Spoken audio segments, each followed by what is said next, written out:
No.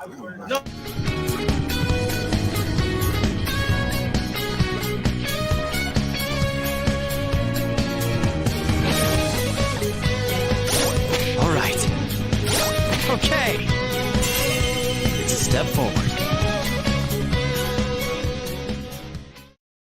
Hold up, wait a minute. Y'all thought we were finished. Welcome to another episode of the In and Out Podcast. This is a very special episode. We have not only the three normal co-hosts that you see us all usually pretty. Oh my God, today's not the day.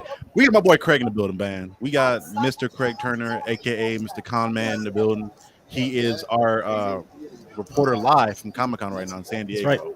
That's right. He's been seeing some dope shit. How you doing, my boy?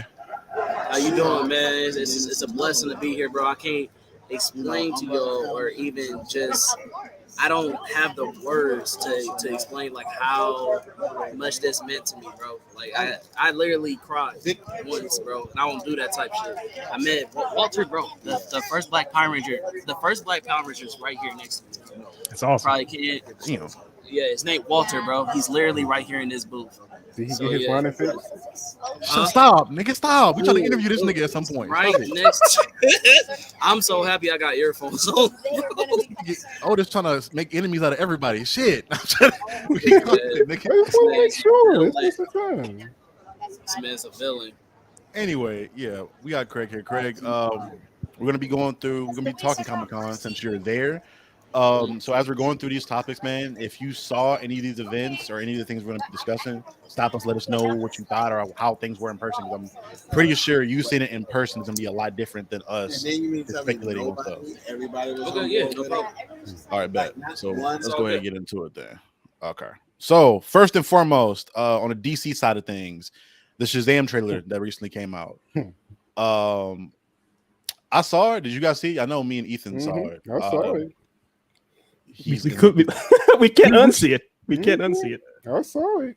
In all fairness, the only thing that I didn't really fuck with was the Eminem song. I thought that was a weird song choice, but I'm oddly excited for it in a weird sense. This version of Captain Marvel obviously is a little more goofy than I think a lot of people would like, especially if you like enjoy stories like Kingdom Come or something of that nature that involves him in it. I think it's cool. But you can't call him Captain Marvel no more. Now he's officially Shazam. Captain Marvel is only with Marvel. So. Hey, his biggest story is they call him Captain Marvel, so I'm saying fuck it. It is what it is. All right. Is Mama call him Clay? He is the original Captain Marvel. He had it first before. He 100% did. He 100% did. You're not wrong. So Otis, we obviously can tell you're visibly displeased by the trailer. What didn't hold up for you? I wasn't displeased by it. I just thought it was a lot funnier than it should have been. Like even like the serious parts were also comical to me in how they looked. Like I thought it looked like trash. So I mean, wow, he said trash. But he's not displeased though. He's not displeased. Trash in the sense where like there is no intellectual like system going into this trailer. This is just all for like action and laughs. This is another Fast and Furious movie essentially. What's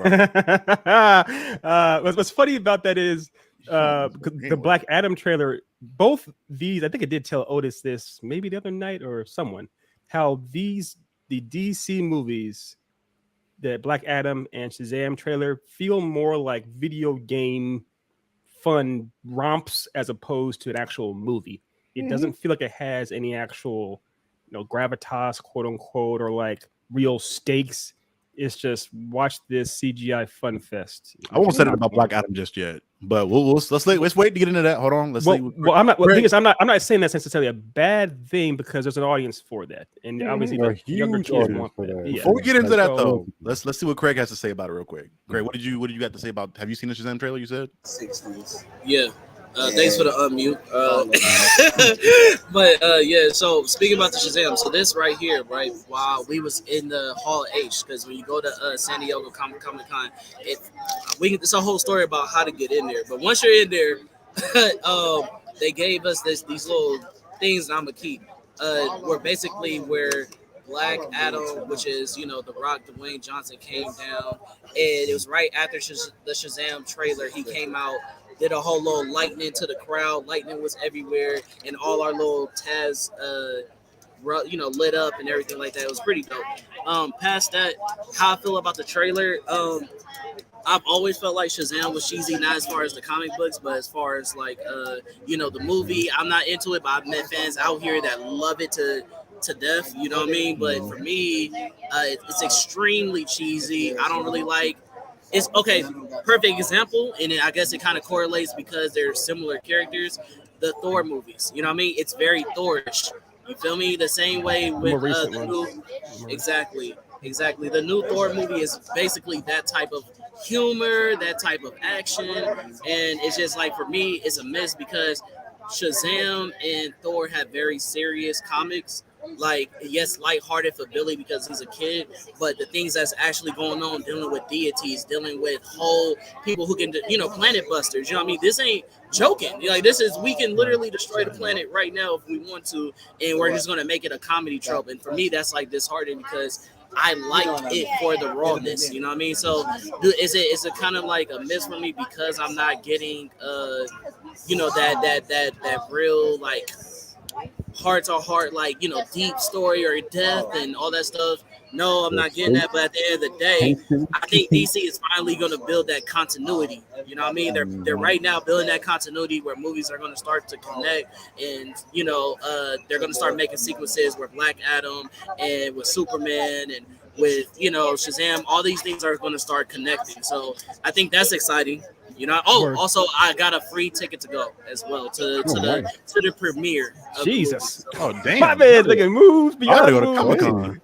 I'm still going to I gotta get these cons. It's not easy, bro. It's not easy. It's not a premiere to the Flash movie, right? It's the Shazam movie.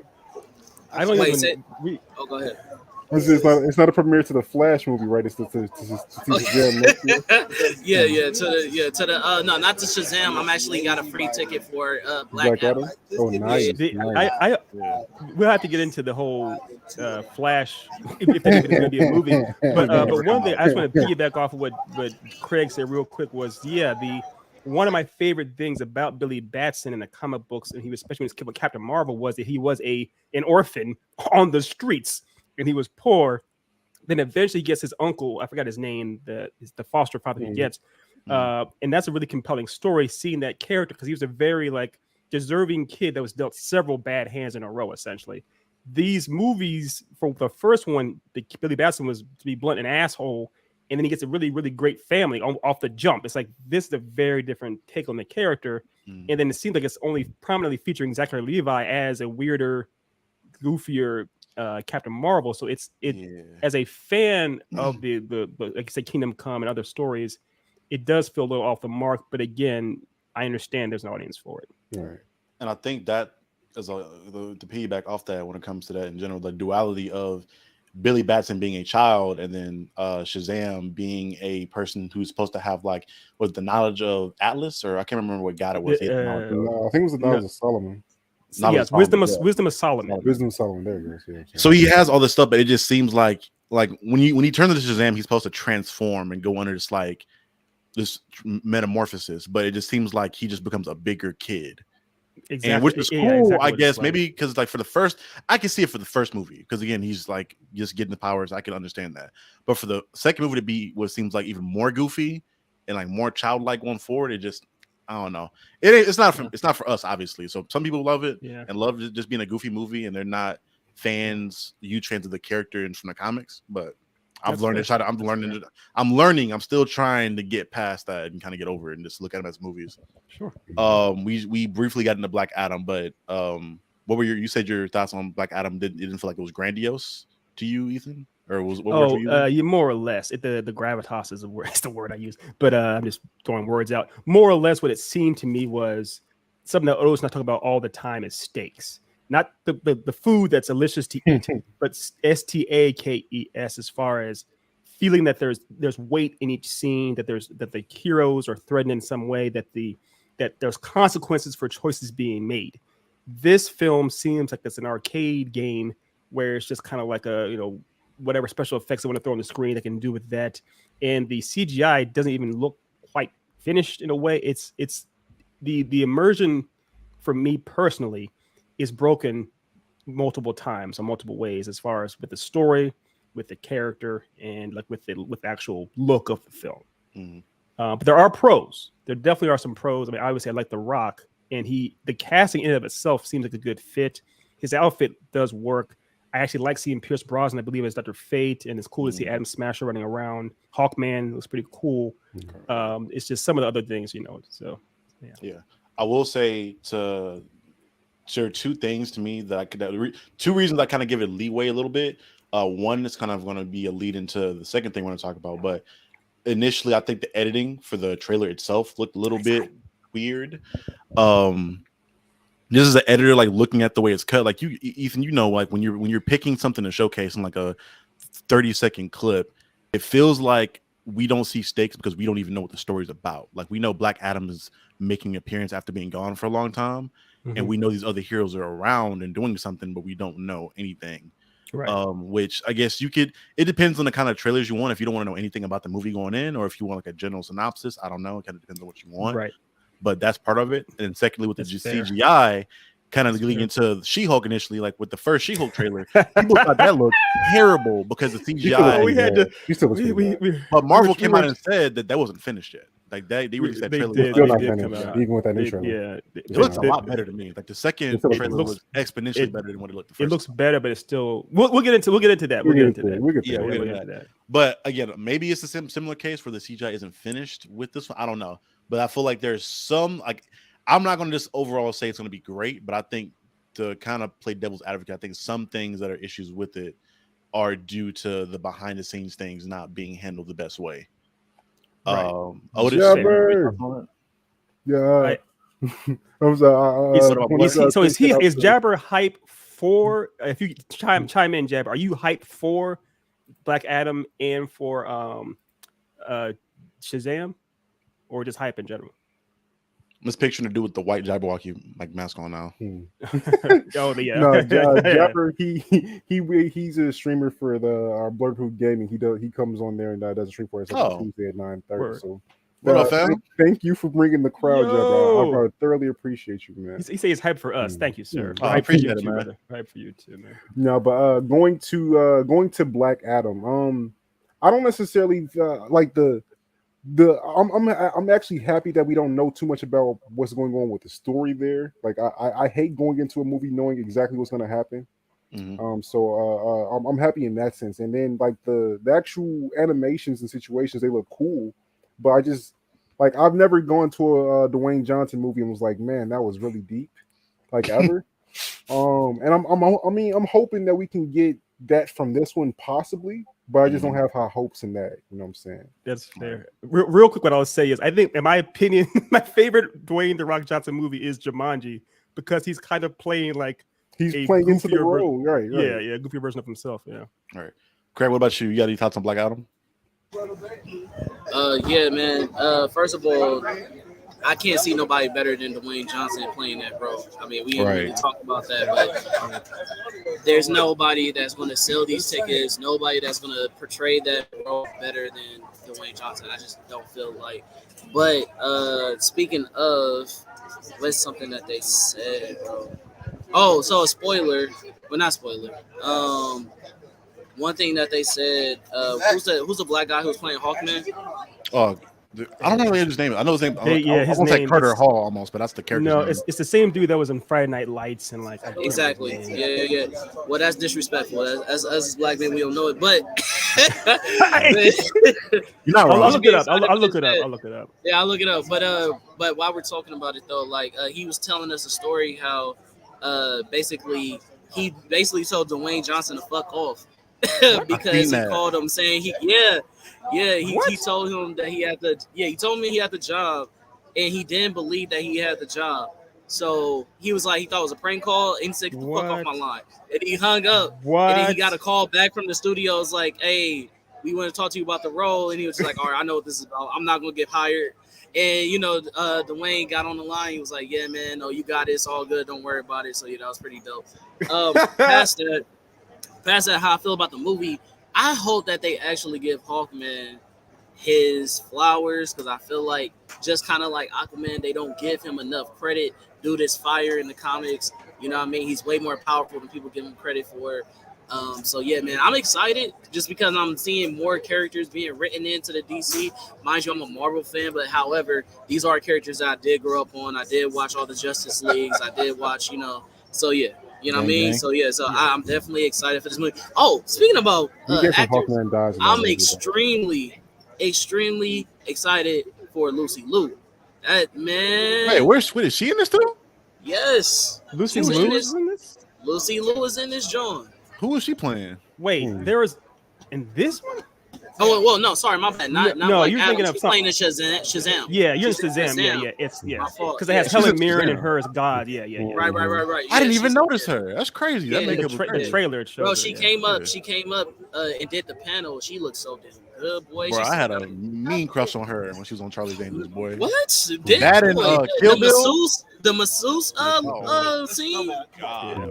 We're I getting would wrap my back in my neck, whatever. You feel me?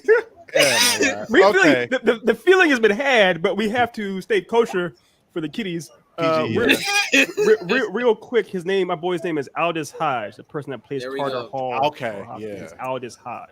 Yeah, the guy who literally told The Rock to fuck off. That is, I seen the clip because Craig had put it on his story. He was recording it. It's like, dude was like, I thought he was playing on my phone. It's like, Yeah, I don't- Rock calling me. I was like, Yeah, that's a of all the people that tell to fuck off. But speaking of fuck off, crazy segue. Apparently, Henry Cavill has told Warner Brothers to do this. I mean, he was not at all present at the convention. I'm sorry. We want you back on the shows. That's what we need you, Zach, because you know these things. But it was only speculated that Henry Cavill would come back. yeah. To be on this at this convention, and B, to be part of the Warner Brothers universe to return as Superman. So they never confirmed it or said that themselves. We just all kind of hoped in a way, and he didn't show up, and it's kind of like, well. Well, I will say this. I think Craig, you know this because he. I think I saw in Craig's story where The Rock was like, I think a fan asked The Rock like who would win in a fight between Superman and Black Adam, and he was like, well, I don't know. It depends on who's playing him, and like he did The Rock Stewart. And like the fans went crazy, so I don't know if that's him already knowing something or him trying to get something. Because I've heard that The Rock's been recruiting Henry Cavill to come back and do it, but I don't know. One thing I highly appreciate. Oh, sorry, I ain't. Go ahead, Ethan. No, so I heard the same thing as far as The Rock trying to court Henry Cavill. Okay, yeah.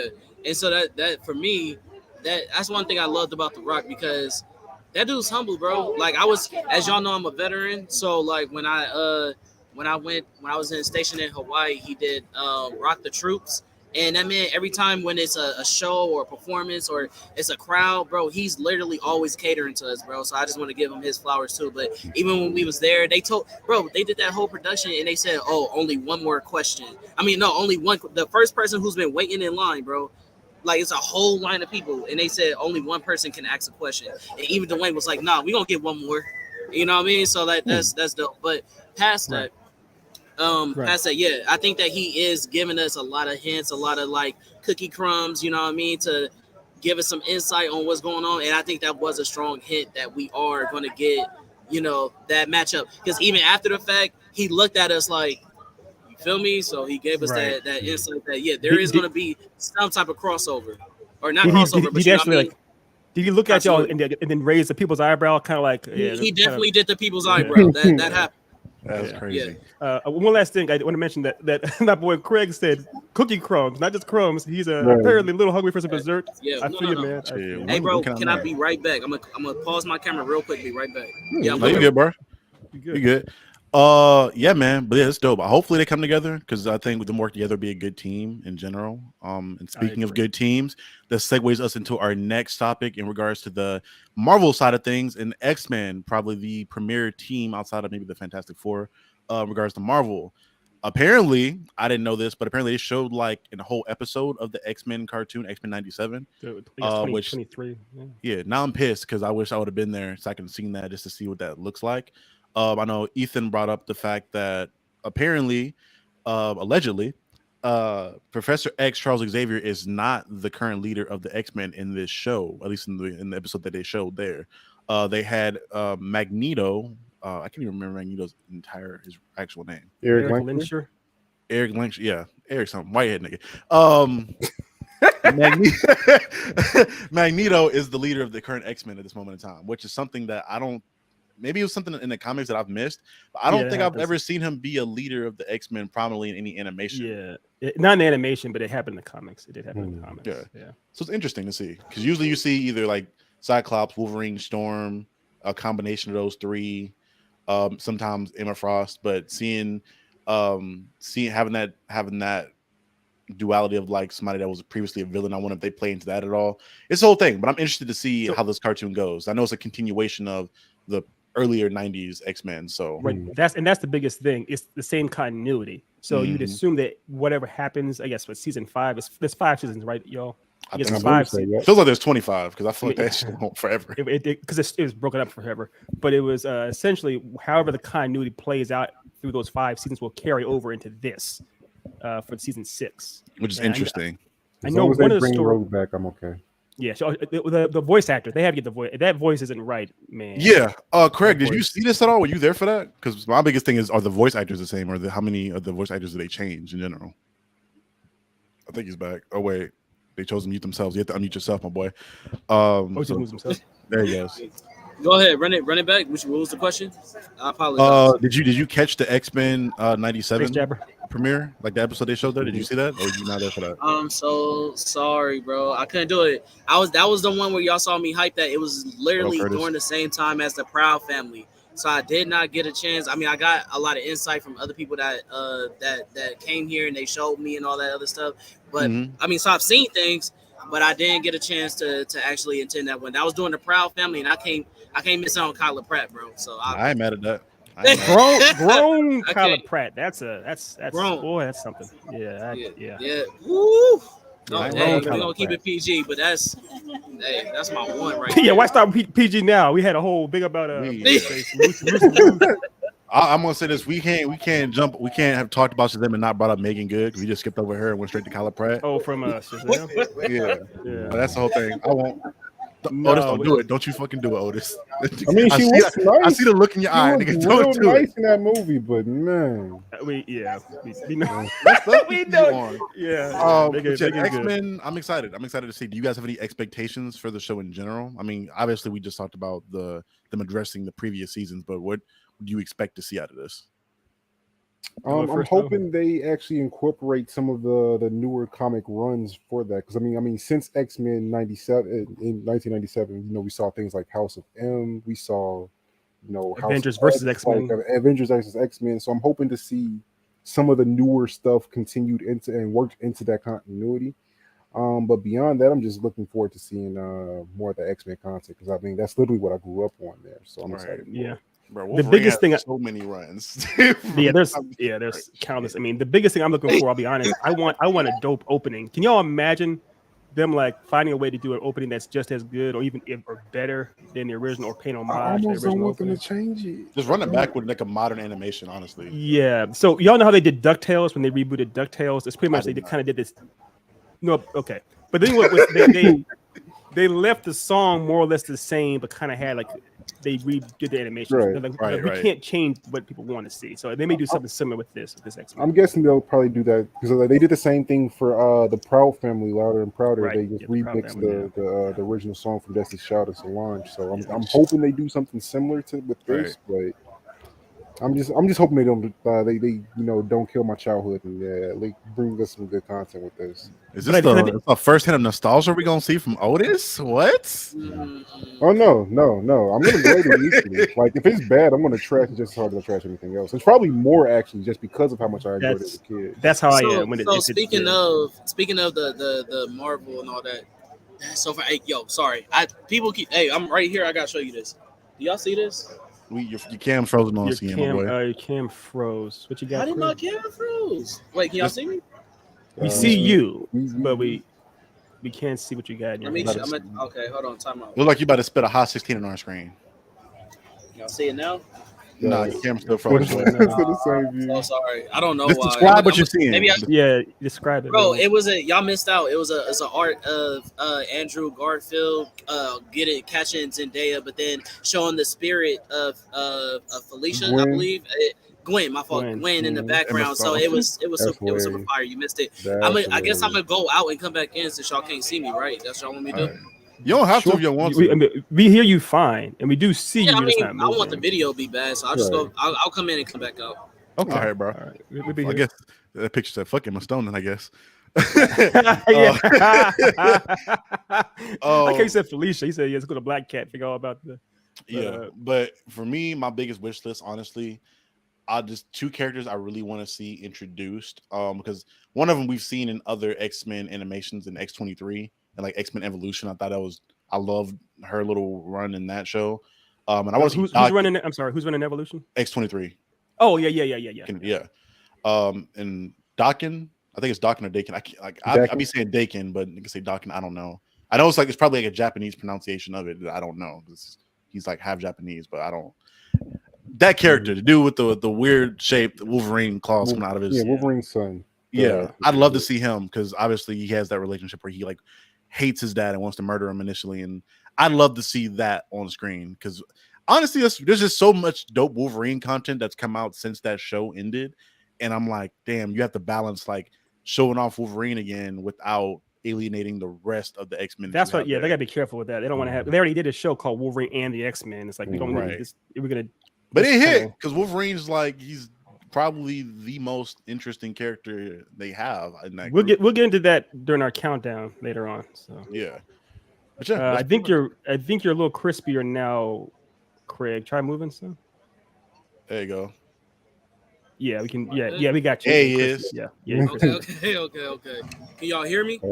We hear you clearly. We can hear you. Yeah. Okay, yeah. I apologize for all the in and outs, bro. Bro, you good? You're in a convention. You're good, buddy. You're all good. You're doing us a favor.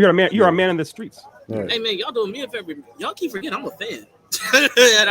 As everybody know, I'm a fan of the In and Out podcast. So anytime I'm on here, bro, this is a treat for me. Y'all doing me a favor. So we'll get you a lot more. We're gonna get you on a lot more often. Did you want to show what the image you had, brother? It's too late, bro. It's gone. Oh, it's gone. It's gone, bro. Yeah. It's gone. Maybe I'll buy it and then I'll show you what it looks like. But it was super fire. Now the conversation we was just having about the Marvel. Did y'all know about Harry being race bended? Which Harry? Harry Osborn. So for the show, the Spider-Man Homecoming show, the Spider-Man freshman year, right? Yeah. Y'all know he's black now. Yeah, I did not know that. I mean, I've seen all the memes about like because everybody's already talked about Harry and Norman having waves, so it's like, right. Yeah, that's true. They had waves. Making sure they can get the waves. It makes sense. Yeah, they better be swimming in that show, boy. I swear to God. Gotta have a 360. Here's the thing, man. If it was possible, I would have just cast Terrence Howard to play Norman Osborn because he pretty much has hilarious. Norman Osborn kind of a swagger to him and has a hair for it. But that'd be hilarious. They have him running up roadie, and he's just like, then they don't have to change the name of the business from Oscorp did y'all to see Empire. the trailer to Invasion? They have a trailer for it already? They have a trailer? Wait, no. No. Yeah, that's right. Y'all missed it. Y'all didn't get a chance because I'm here, bro. So they showed it, bro. It looks. Did you go to Hall H? You were in Hall H, bro? Yes. So you saw the Secret Invasion? Yeah. So yeah. Yes. All I need to know is my boy Sam Jackson showing out. Did he show out? He looks amazing. Oh God. Okay. He looks okay. amazing. That real Nick Fury with the beard, bald headed, like he really looks so. Yes. Oh, they're going ham. Okay. Yes, sir. Okay, Craig. All right, Craig. Okay. Some inside scoops on the Then and Now podcast. Okay. I didn't. Okay. Yeah. Right on. Okay. Yeah, bro. That shit was fire. Oh, Rhodey's in that. Rhodey's in the Invasion. I heard about that. Who else did we see? Who else did we see? So, can you give us like a synopsis of the trailer? Like, was it just them hunting scrolls, or what are they doing exactly? Yeah, what you see? You see? No. This is a battle. Like, this ain't no. Hunting is secret. No, they're out. They're here. They in green. They're not really showing like they're not in costume. Like you know how they morph their face to look like other people. No, they're in they original skin. They fighting. They blowing up cars. Like bro. It looks so good. It looks so. That's the only. I know a lot of people hype for other movies. This is the one I'm hyped for. So it's a movie, not a show. It's a movie. It's a movie. Yeah, Okay. yeah. It's a It's got momentum. It's got a lot. I mean, that's the invasion's been set up for how many phases now? So it's been got, at least since Captain Marvel. So it's been building up for a while. So I want it to pay off well. I want that to pay off well. And also give a big shout out to Chris. Chris, what's up, man, for coming in? Good to see you, Yes, sir. Part of me wants them to push that back because I want to see Super Scroll really bad. Obviously, they can't do that till the Fantastic Four, which that's not coming out until 2024. Phase 6. It's the first film, Phase 6. Chris, we're talking about our boy Craig, who's actually at San Diego Comicon right now, saw a trailer in Hall H for Secret Invasion. So we're talking about Secret Invasion, but it's just his take on the film. Right. And I don't think that trailer is actually up on the internet yet. It's not. It's not. I would, bro. I wish I could have like took a little for y'all, but no, don't do that.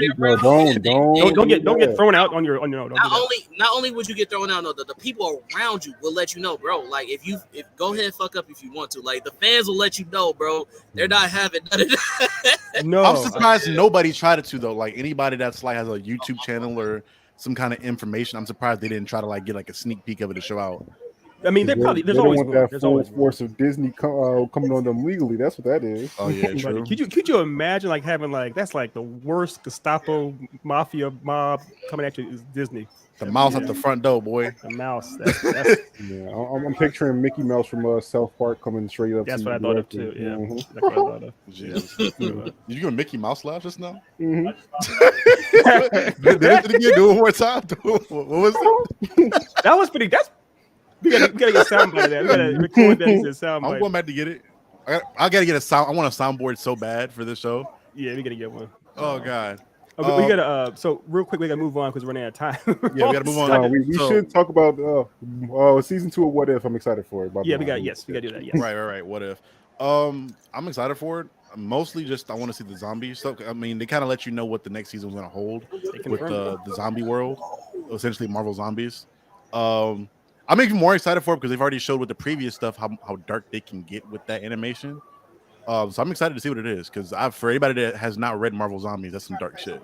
Like I think Spider-Man eats Aunt May or some shit. Like he eats people. Yeah, it's a whole world of it. It's a whole long story. That story is longish. Like it gets to them being in space with cosmic powers. And, it's all. Yeah. What are y'all expectations for it?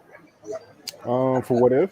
I expect it to be better than the majority of the series that they put out because it was like What If was like I'll put that as a notch above almost all of the series on Disney Plus personally. So I'm just hoping they continue the same. Yeah, I agree. I like this. No offense, Craig. No offense, but yeah, I'm right there with I love season 1 of What If. And I think my favorite medium is animation, and they took advantage of that battle. Spoiler alert for the last 2 episodes of What If.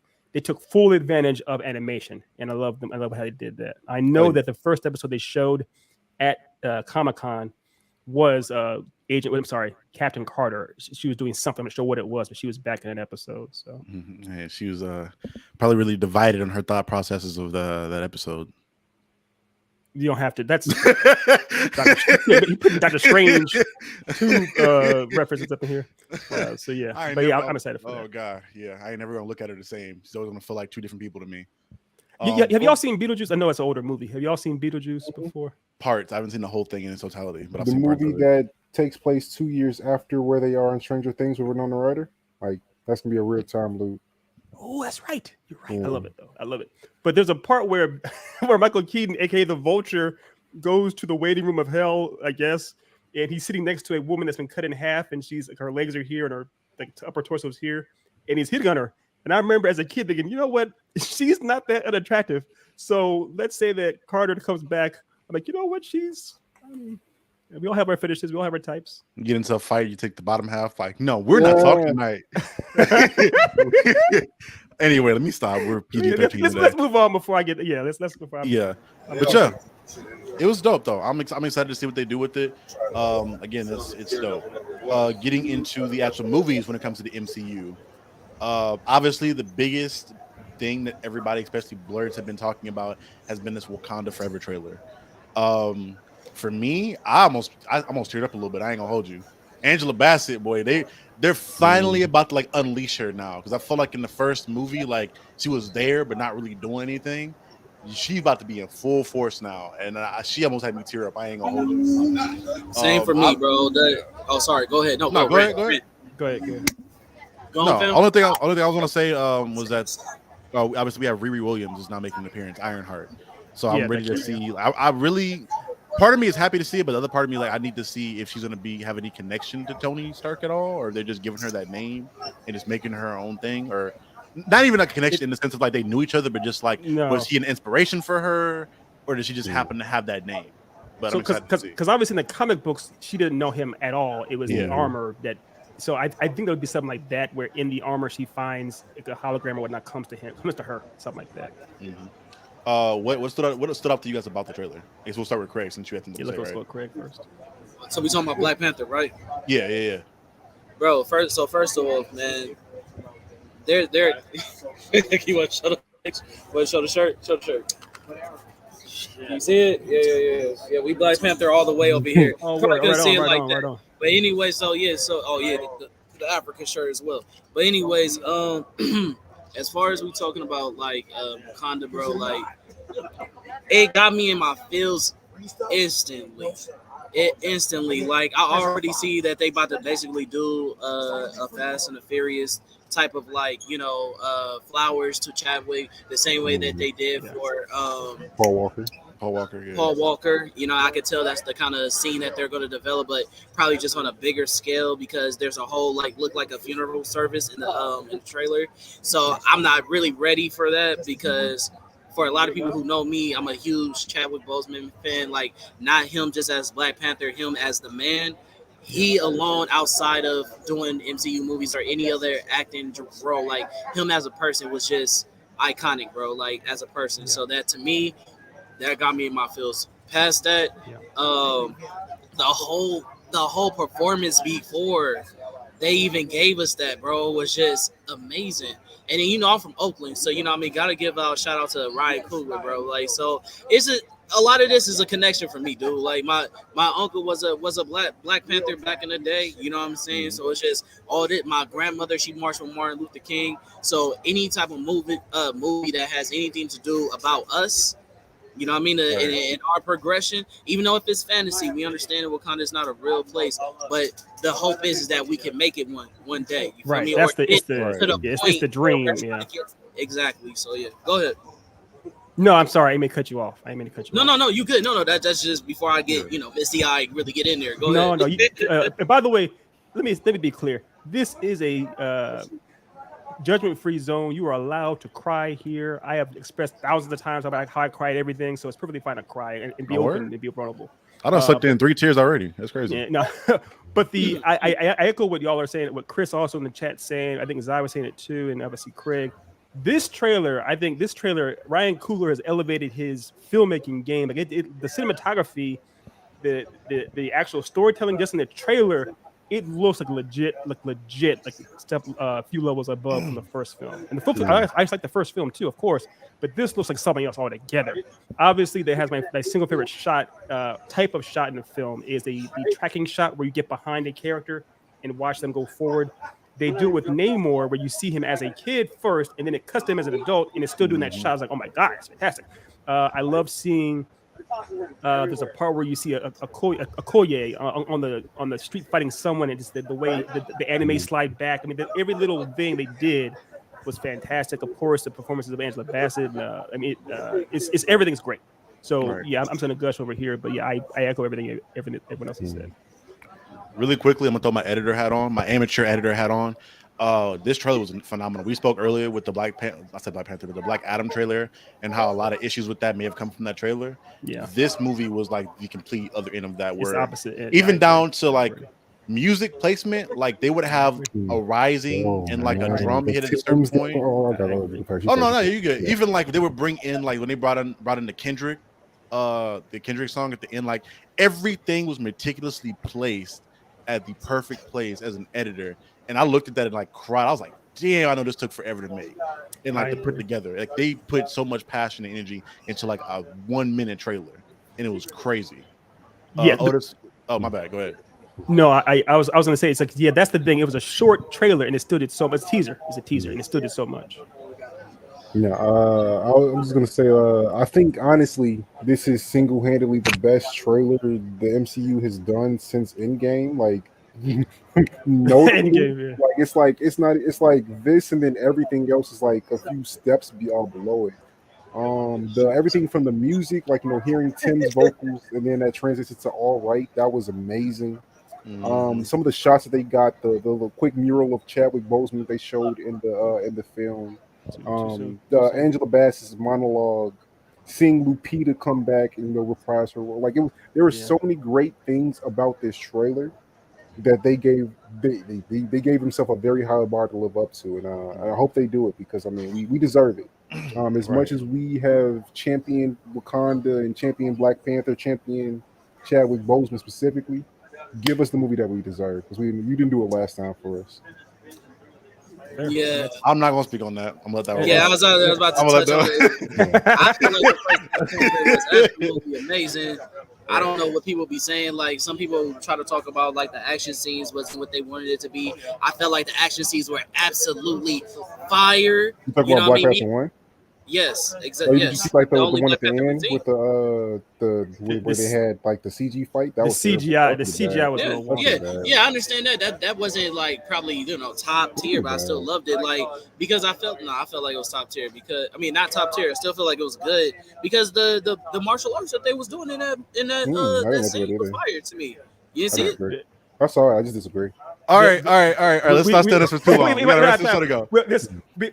For those who are that's wondering, my birthday twin, bro. So this is bound to happen. I'm not even. It's going to happen. Also, there was a round 1 of loose cannons with Craig versus Otis. So round 2 is coming up. Apparently, it'll be about Black Panther. Apparently, it'll be about Black Panther. Last thing I have to say, Black Panther is good or not? Oh, let's do that. We can do it. Oh, we bro. I've literally, first of all, I've literally studied the film like all the way down to how meticulous they were about who wore what color scheme this, who was the what do you call that? The not fighting director, but basically the person who choreography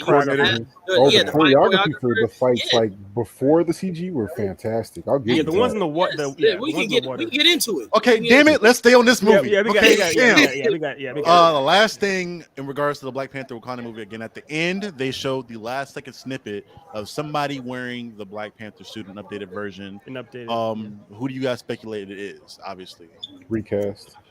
What do you think? Or another person within the Wakanda family. Like I don't think that's the Killmonger. I don't think it's Killmonger. Ethan. He said a voice said here, Mayonnaise. I think it's going to be the theory. I was hoping against hope, and then I talked to my brother, my cousin, my friends, and they kind of bashed it in the face.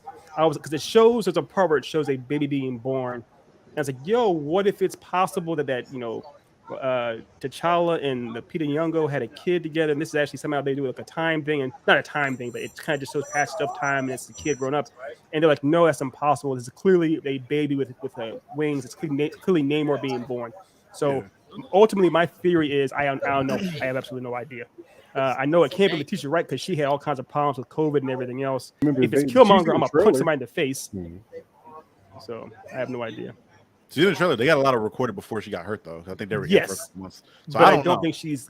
I mean, she might be Black Panther, the new Panther. Because I know she's in comic books, but I know there's a whole issue with her having to miss a bunch of filming because of the whole COVID stuff. I'm still hoping for Killmonger, but again, this trailer did a really good job of showing you all this stuff without giving away what the plot is. It's to me, it's the perfect trailer. We talked about that already. Moving on to the next trailer that Marvel dropped, She-Hulk.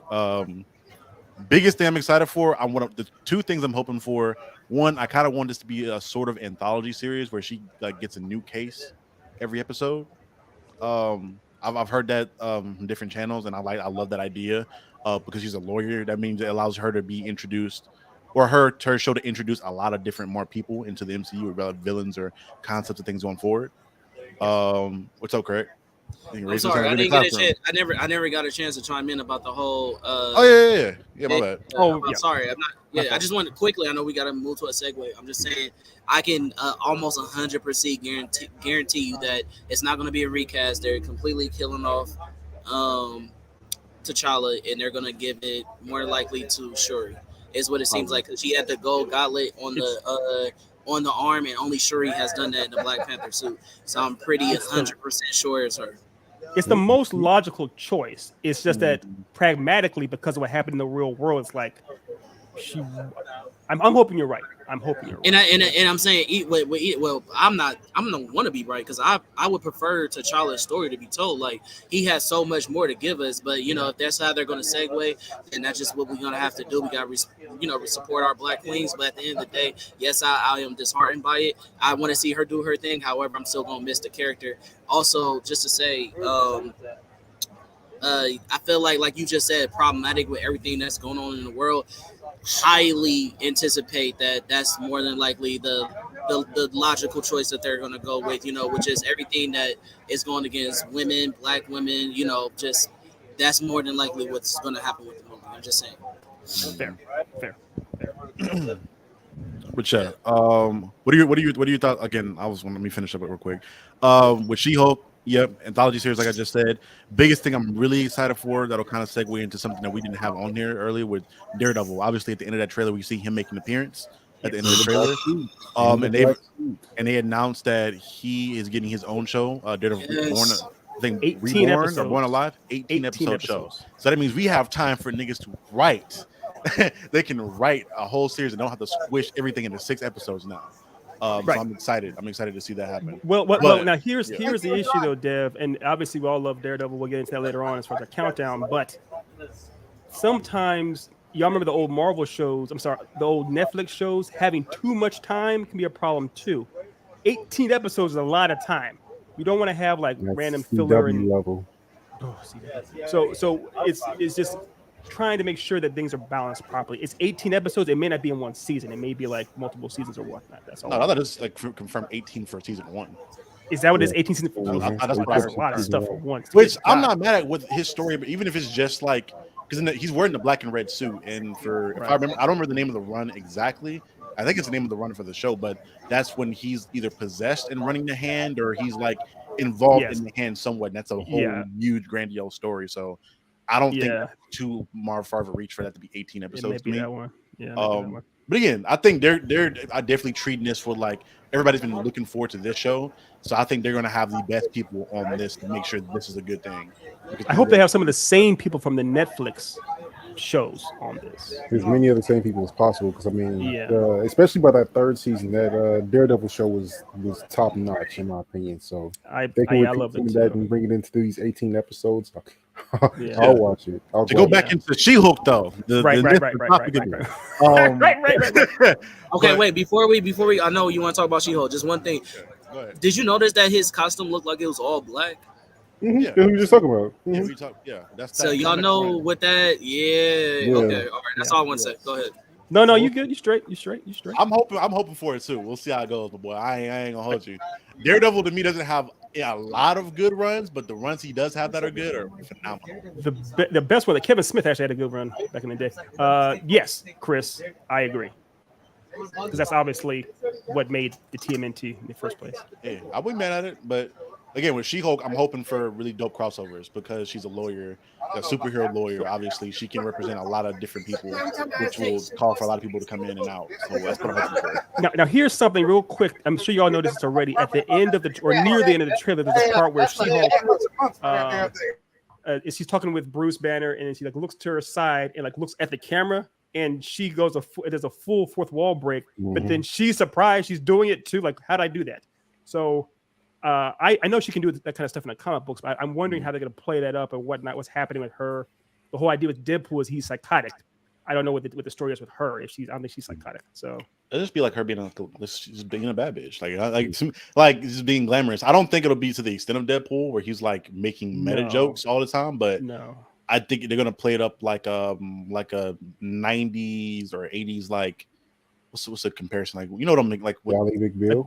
Either like Zach Yeah. Morris and Saved by the Bell, maybe. I don't know. yeah, where they're kind of just self-narrating the whole thing, which Yeah. I'm not mad at, because especially if she's going to be a lawyer and she can stop and narrate a case, or like they'll probably use her for exposition, like if they're representing a character, like a somebody on a stand, say, oh, this is such and such, he was on this stupid shit. No, similarly to Zombieland, where they kind of cut away and show the scenario, kind of maybe. I don't know. Right. Yeah. Sure. And I'm sorry, Otis, you were saying. I was just saying, like, I actually really am excited about this series, just because I feel like this is going to be a series where you actually get to see a little bit more of how the world is, since in-game stuff. Like we've gotten small glimpses into small certain things with the movies and series that we've had so far, but I feel like with her being in law specifically, you're gonna have to look at a bigger gauge of what's going on in that world. So that's what I'm looking forward to the most, actually, with that one. Exactly, and that's what Chris was also chiming in about. Is again, I think it'll have to give a bigger, grander scope of the world, how it's been affected by superheroes and everything else. Yeah. My last thing on it, because they're bringing back Emil Blonsky Abomination, does that mean like they're still counting the Incredible Hulk movie as like canon, or they announced? Yeah. Okay. Because it's also Tim Roth playing him, which is the same character from the actor from the movie. Because I know in the trailer they talk about like, you tried to kill my cousin. So I don't know if that was like some off-screen thing, or if that was like the exact scenario. Because even then they use the same weapons in Miss Marvel, that same Stark Tech thing that they used in the Incredible Hulk movie on the Humvees they used in. Yeah. So we'll see how it goes. Yeah, Edward Norton's pissed though. Edward Norton is for sure pissed. Yeah, Craig can let Craig. Yeah, go ahead, Craig. My bad. You be Craig. Really? I appreciate you. So no, you good. So quick thing is, I just want to point out, like, I know this is not, because of, like we said, the outfit that he in is all black. More than likely, he's not really doing the whole lawyer thing like I would love. But the same way that they do the new Batman, you know what I mean? Obviously, y'all know how I feel about that, so we're not gonna get into that. But the same way that they show the way that they show him be a detective in there, not the way they showed it, but him being a detective, I would love to see them do the same with Daredevil. It just show, because we're getting a secret invasion, all that stuff. There's certain stuff that happened in Civil War, and crimes that heroes committed. It will be really, really dope to see Daredevil save a lot of heroes from the law, like he has in the comic books. I did a post a long time ago where I did Clark Kent, Barry Allen, Daredevil, and then somebody else, and I said who is the best at their day job, and people said that Daredevil is the worst because all he does is let criminals off and then he beats the hell out of them or whatever. That is they're basing it on the Ben Affleck movie. Right? That's not how he is in the comics. Right. He's actually not really at good all. He's he is the best lawyer. Like, if you knew the stuff he did. Yeah, he's played Spider-Man a couple times, didn't he? Yeah, several times. Yeah, the show shows me how good a lawyer he actually is. The show shows that too. Yes, it does. I mean, they was going through problems. They was going through a lot of problems. He was at a miss in the show where they was like, "Damn, what's his name? Foggy or what's his name? Foggy. Yeah, he had to represent for the whole company by himself. Stuff like that. So we're gonna rewatch that series. Yeah, so he didn't get I don't feel like they gave it enough shine. You feel me? But I just wanted to put that out there. That's all. Go ahead. Because we know he's still representing people because of Spider-Man, like No Way Home. Yeah, he shows up. Spoiler alert, whatever. Yeah. But I mean, we saw him represent Jessica Jones in Defenders, if that counts. Yeah, I can't remember that show. I enjoyed it. I thought it was cool. Obviously, Iron Fist wasn't. Let's move on. Let's move on. No more Iron Fist on the show. No more Iron Fist. Last but not least, in regards to trailers and stuff from Comic-Con, I saw it earlier unintentionally when I was watching videos before the show. The Sandman movie for Netflix. I will agree with Ethan. That movie looks phenomenal. I'm excited. It's a show. It's a show. It's a show or a movie. Oh, it's a show. I thought it was a movie. No, I think it's a show because it has episodes. I watched Neil Gaiman break it down, so it's a show. Yeah, I thought it was based off the DC Sandman. I know there's like a being in DC. Yeah, DC Sandman. Yeah. Okay. Not the Marvel Sandman, the DC Sandman. You said it right. Yeah. So I don't know how licensing for that works out, but yeah. So yeah, it's a DC. Like we're in a Constantine, maybe, I guess, because I seen like in the trailer he's like in a hell, and so maybe Constantine makes an appearance. Fine. I don't know how that works out. DC got to get their shit. They got to own their shit. They worse than Marvel with that. Basically, this is a DC book, and Neil Gaiman wrote it when he was at DC. So he pulls all the characters from the world of DC. So it actually is they're all under the same umbrella. Some of them are altered and look a little different, but they are officially DC licensed characters that Neil Gaiman played with to make it this world. But does he own the licensing for that? Or No, it's DC's license. So for example, there's characters called Cain and Abel, right? That are based off of the biblical Cain and Abel. Right. That Alan Moore years ahead wrote a story with. Neil Gaiman took those versions of Cain and Abel and put them in Sandman. So wait, now I'm confused because how does that go into? I guess is Lucifer not connected at all? Because I know Lucifer's a DC character as well. Yes. And Cain made an appearance in that show. So is that like the same dude, or they just like not acknowledging that at all? Or I don't know if it's that like Tom. I forgot the actor's name, but that show. I'm not sure if it's that same version of him, but it is Lucifer. So it is meant to be. This is in the world of DC ultimately, but it gets a little weird. But it is a DC property in the DC world, more or less. It'd be funny if like Marvel took all their shit away from Netflix, and now DC's like, "Hey, we know they burned you, but we ain't gonna do that to you. Here's some stuff. Go ahead, take it from us. You good? Don't even worry about it. Pay us back later." Have you guys seen it? You seen it? I have not seen the Sandman trailer, but I saw you guys talking about it in the chat.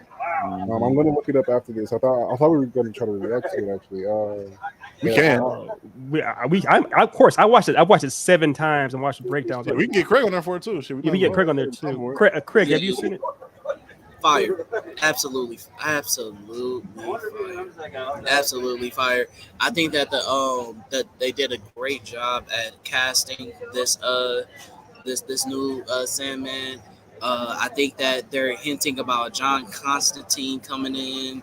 It's yeah. I'm excited, bro. That trailer looked freaking amazing. So yeah, I'm definitely looking forward to it, bro. If you haven't seen it, Otis, but you definitely have to, bro. Like that's one of the best ones, honestly. It's probably gonna be like the number 1 Netflix movie for a minute, if it's a movie or a show, either one. But it's gonna dominate Netflix for sure. It has it does have momentum behind it, kind of the same way Watchmen did back in the day, and a little bit of The Boys too, where it has the Sandman is a very epic, well-known graphic novel from the 1987 up through like the 90s. So yeah, it'll have some momentum going into it. Yeah, I'm excited to watch the show when it comes out, because it comes out in 2 weeks. So. Word? Oh, that's August 5th. I'm lit, boy. We about to. Oh my god! You have to understand. I love the graphic novel, and I'm a Neil Gaiman fan. He was a hero of mine when I was learning how to write and stuff too. So he's still learning how to write. But I mean, every time you say that name, I just picture the dude from Soul Plane. Jesus, why would you do that? No. Oh god. No. Yeah. So that's all the. Is that the last trailer? No, Lord of the Rings. I'm gonna let you guys lead that one. I haven't seen it yet. I'm not even a huge. I've only seen one and some change of the Lord of the Rings movies. I still gotta go finish them up. Do my due diligence as a nerd. I like the verses. I played the Shadow of Mordor game, so I like the verse a little bit. Instead of getting into the movies. Did you guys have any thoughts on the trailer? Just real quick, I want to say was that they released a new trailer at Con. Odds are Craig has seen it already. The new trailer looks so much better than that first one. And it turns out, I found out that they got a lot of shit from how the first one was, so they deliberately made sure they cut a much better one. Yeah, I actually haven't seen the newer trailer, but that was my only hope in it. It was like, please be better than that first one, because that first one was like, what? Yeah, it's much. I mean, it's Lord of the Rings content, so there's no way I'm not gonna watch this. Like, it's Lord of the Rings is one of the things that really brought me into the fantasy fandom in general. Like my bow fetish comes from that series in Legolas. So this is content that I have to consume. I'm just hoping it's well done. Right on. All right. Craig, you say something? Yeah, so I know y'all talking about Lord of the Rings. That's cool. Yeah. But yeah. I don't know how to feel. I'm still burnt. I'm still burnt. Yeah, I'm in that camp too. Sorry, Dev. Yeah, I'm in that camp too. That's also a couple weeks away. That's the 29th, is it? For the House of Dragon? House of Dragon. It's coming out next week. It comes out. Yeah, it's coming out soon. Yeah. Well, are you psyched for it, Craig? In my soul. Oh, I felt disrespected. My fault. Oh, yes, I'm extremely excited for House of Dragons, bro. I'm a huge Game of Thrones fan. I've read a little bit of the book. I've literally rewatched a couple of like seasons or episodes with people like favorite characters, everything, bro. That's a whole nother conversation. But yes, all that to say, I'm extremely excited because what I want to know is, I don't know how deep y'all are into the lore or the characters or whatever. The whole thing with Arya and the Faceless Men and all that stuff. I am very curious what they're gonna do with that in this new show. Like, are they gonna go deeper into the Faceless Men? Because I don't know if y'all know this, but if you read the book or whatever like that, they strongly hint that the whole like destruction of the Targaryen family and the death of the dragons and all that stuff were heavily influenced by the Faceless Men. Like they and that's the reason why they went. That's why all the assassinations on Daenerys was happening, because they were trying to get her out of the way, because they're trying to protect the will to keep spinning, because obviously the Targaryens are a very strong dynasty of family, and they can basically create ruins. You feel me? So I'm really excited to see if they do something with the Faceless Men. They didn't do nothing with the trailer, but that's big. I didn't know that. So I know there's a lot of lore. They the ops. Yeah. I mean, it also give a shout out to our Faceless Man. He showed up in season 4 of Stranger Things as well in Russia. So right on. Okay. That was him, wasn't he? That's crazy. He had a mustache and short hair. That's like wild. I did not realize that's him. But he's the Faceless Man. Right. He's the Faceless Man. Wow. That's wow. Yeah. Okay. So we're at an hour, but we're not stopping. It's a special day because it's obviously it's Comic-Con, so we gotta. So we're not stopping. We appreciate y'all being with us. Hang in there. We're not done yet. Maybe on for another hour. Too bad, but we're not done just yet. So now we're going to move on to the next part of our show. Dev, want me to go ahead and take it? Or welcome to the next segment, one of our newer segments, the Blur Down. It's time for the Blur Down.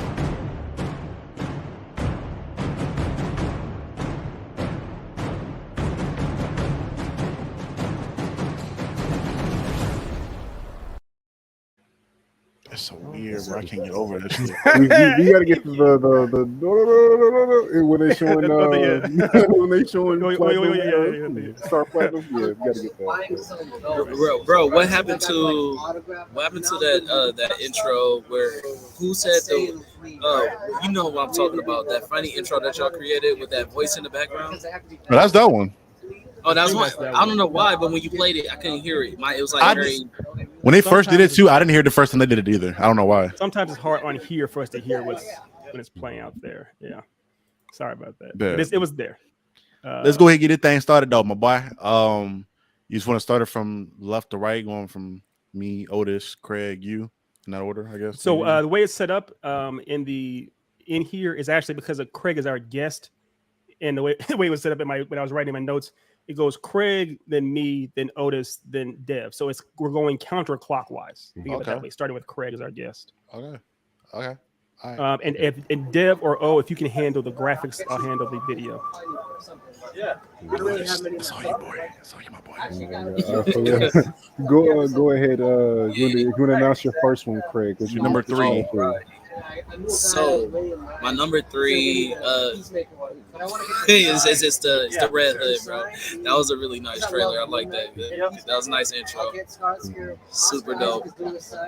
That's fine. I'm hating a little bit because I specifically got my list for just like regular heroes. If it was anti-heroes too, he would have been on mine too. I literally asked. I was like, "Can we do the anti?" I mean, I don't know why I like the nigga whose biggest weakness is crowbars.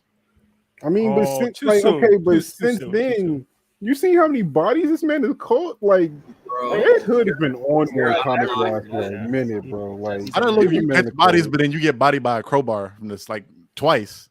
Well, he caught the bodies from the crowbar. He got the crowbar first, and then he laid the bodies. He got it again. He got it again?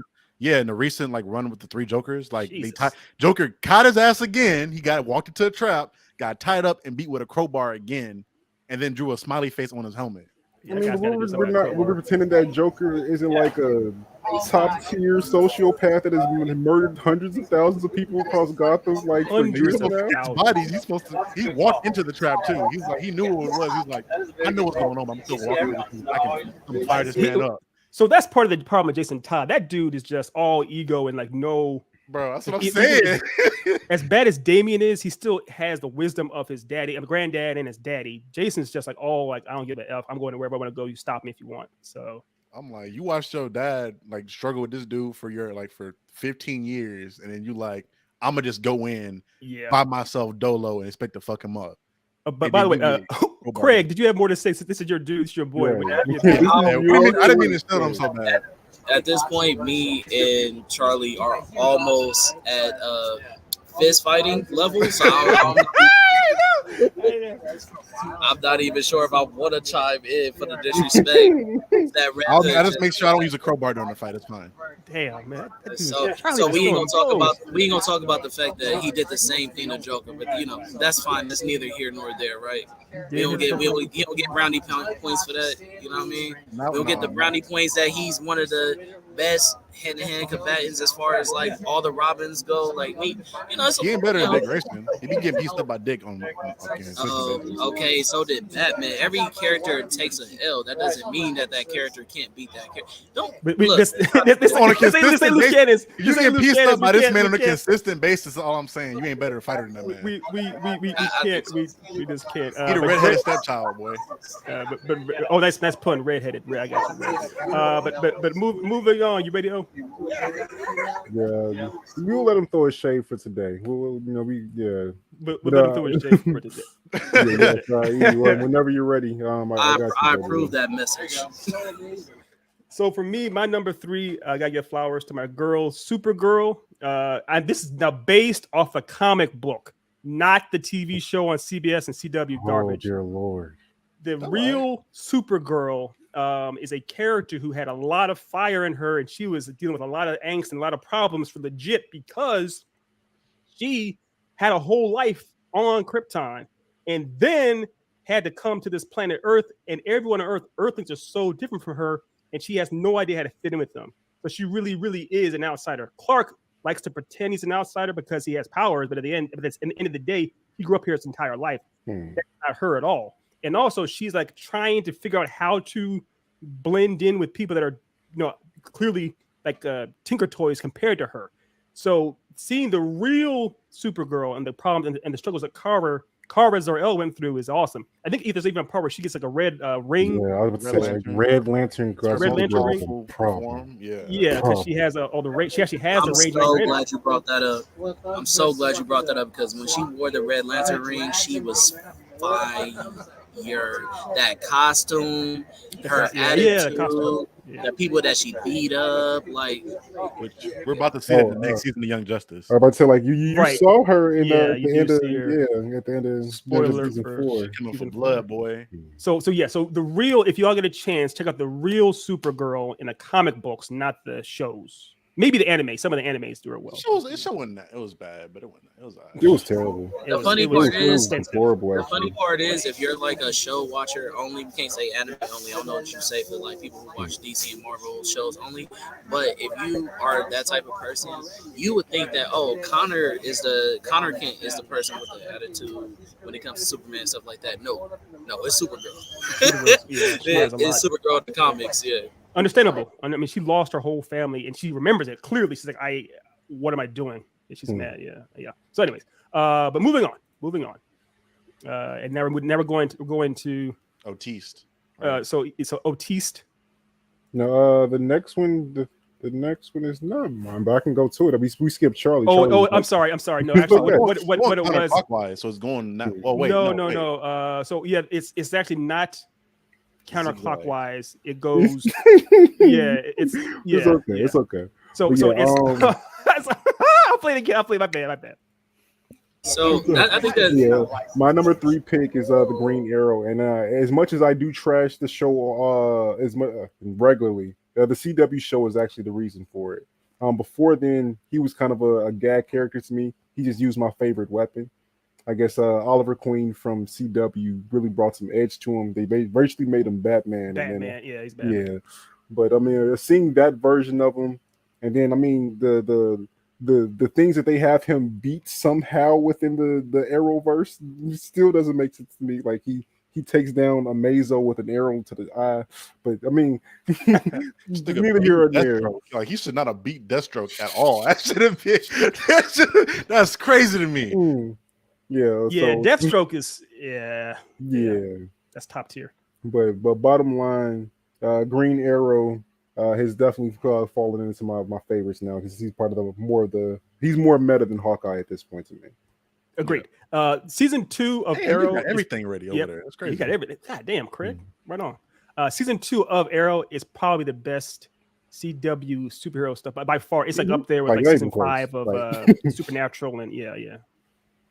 It's cool. I love that character. Well, again, I probably love him the most because from the JO limited series when he had he was really prominent in that. Like weirdly, he just had him and He got a lot of shine. We got so many goatee jokes.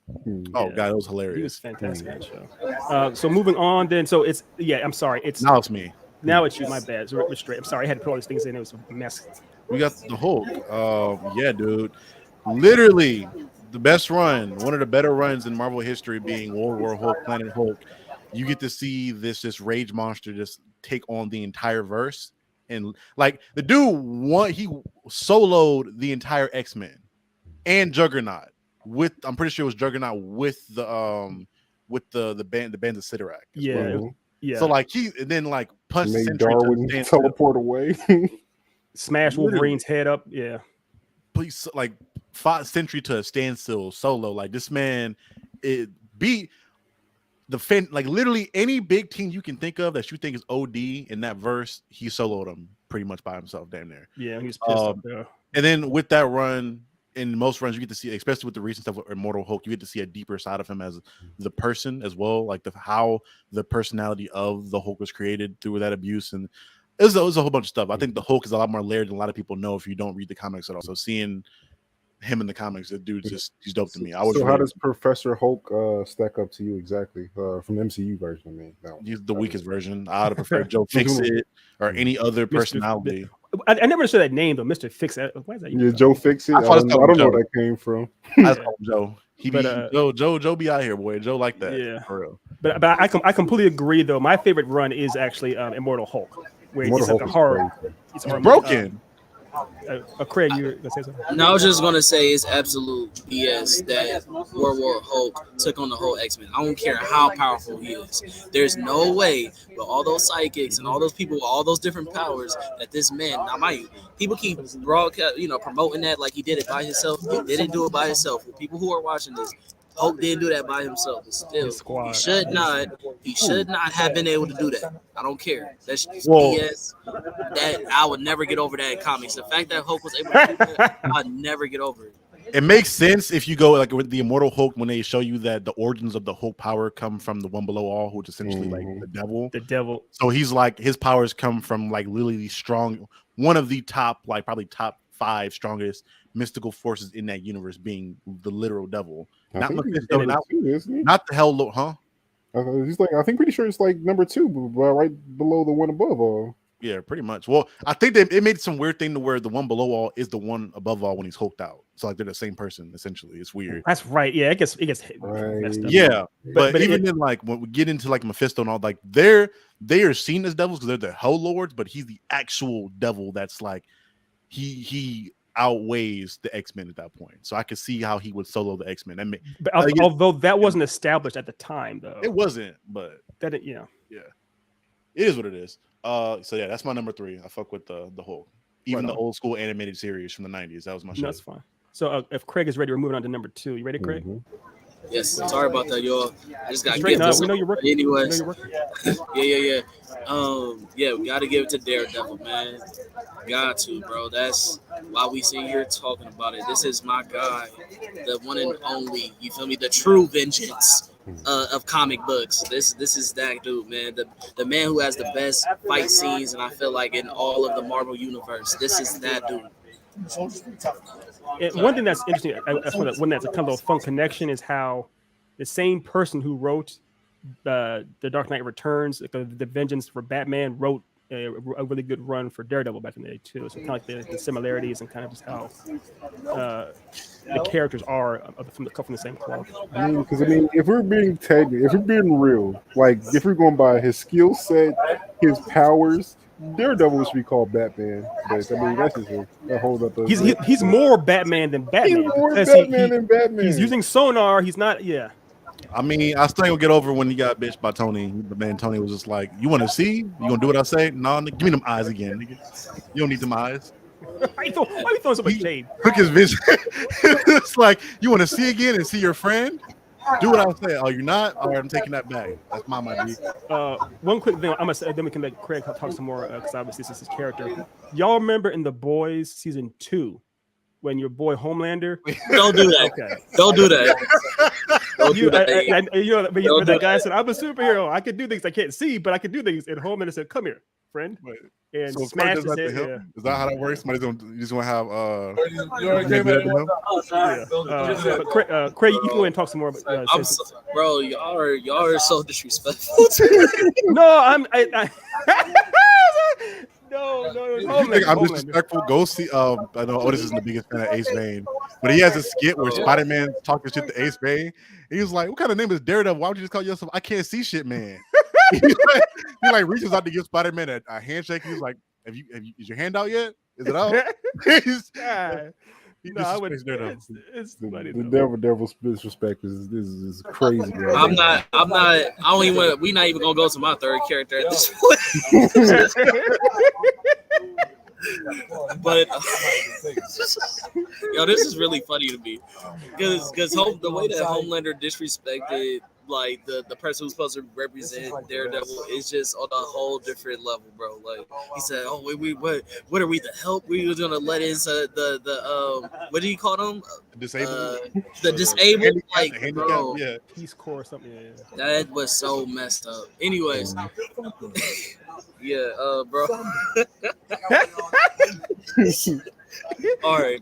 So yeah, we threw Craig off of that one. Keep bringing in dudes with obvious weaknesses, bro. We got to point them out, like crowbars. Right, and Ace Vane, I saw that video, bro. That had you saw it rolling, too. Absolutely rolling. Is it out yet? Is it? He was camped at that man's house. He's like, "Who's watching TV?" He's like, "I'm a bounce." Are you gone yet? Oh god, I love that dude. I'm trying to get him over. Craig, you have any more flowers for your boy before you move on? What flowers? Craig, yeah, we know that Daredevil was the best thing about that She-Hulk trailer. Definitely. He's one of the best things about Netflix. One of the best things about. I mean, he's easily. That definitely was hands down my favorite Netflix show. I think of all Netflix shows, not even just Marvel. Like that's how amazing that run was. Kingpin, the dude who played Kingpin, like what? One of the best MCU villains. I mean, yeah, bro, he was kind of like. When Daredevil get pieced up by Echo, I want y'all to keep that same energy.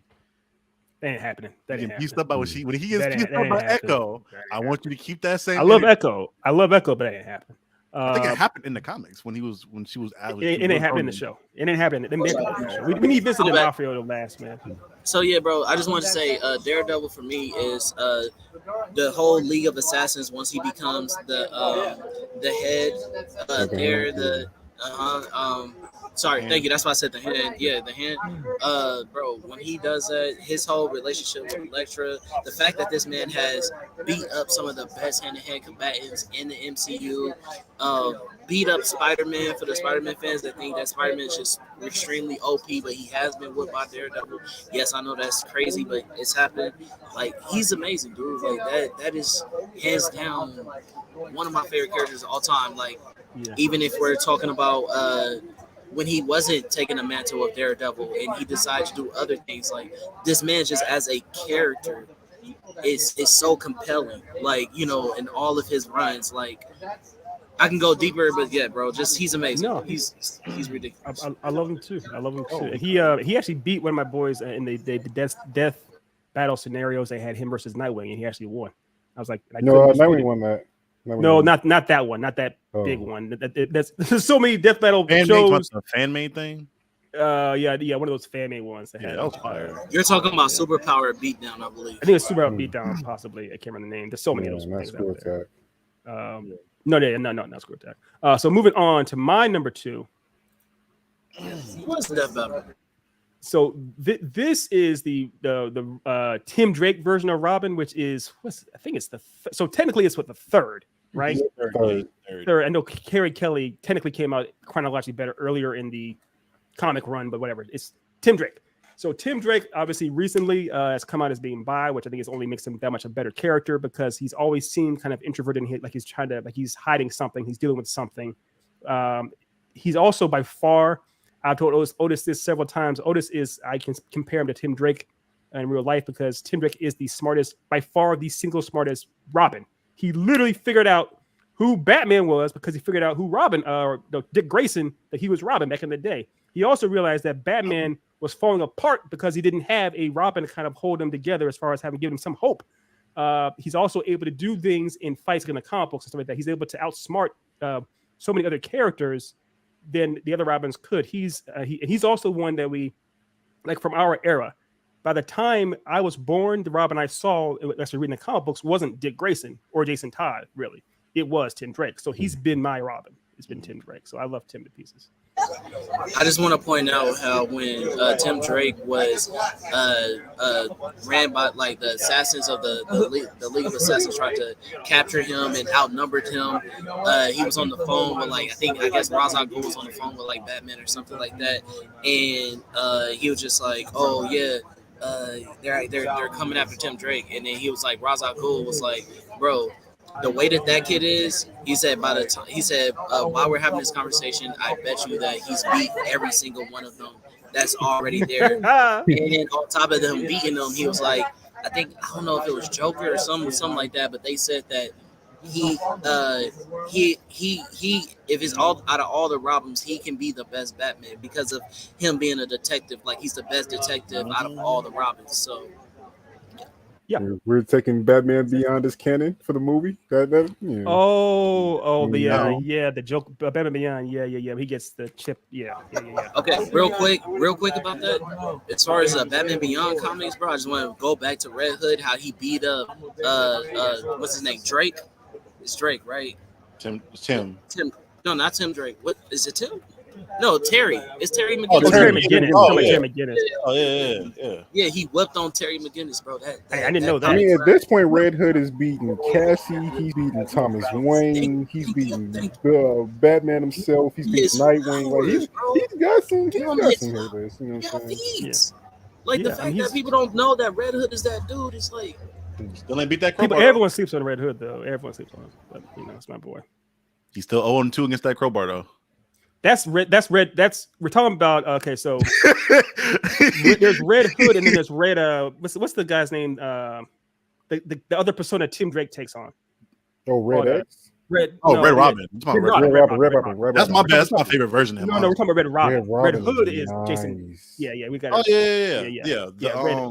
Red Robin. The new 52 Red Robin suit is fire. Like the one with the wing with the hood and everything. Yeah, that was cold, bro. Yeah. But moving on to some more ice cold. We got up Mr. Wilson's number 2. No, Otis is number 2. I thought. Oh, okay, never mind. Static. Order's already all off again. But yeah, this is the actual order. This is the order now. Yeah. Virgil Hawkins, my boy. This is like one of my probably like outside of Green Lantern, Jon Stewart, which I may have spoiled that already. That's like he's like one of my first images of black representation. Somebody that looked like me, that was a hero that dealt with similar problems that I would deal with. Obviously, I wasn't in the inner city, so I didn't have to deal with those problems. But as far as representation, looking up to people, like he kind of like that show kind of guided me through a look. Like it was deeper than him just to be in a TV show for me. That character is dope. And just his powers are fire. Like the dude like was a surfer on a lightning thing that he uses a weapon as well. He used that thing how Cap wants to use his shield, but it's a whole thing. We don't have to do that. We don't have to do that. Yeah, it's dope. Virgil Hawkins, man, static. So one thing I want to say real quick, because I do love Virgil Hawkins as well. He was one of the first blurs I ever saw. represented on TV or whatnot, because it came out back when I was in high school. Number two, he's the perfect combination of Spider-Man and Silver Surfer.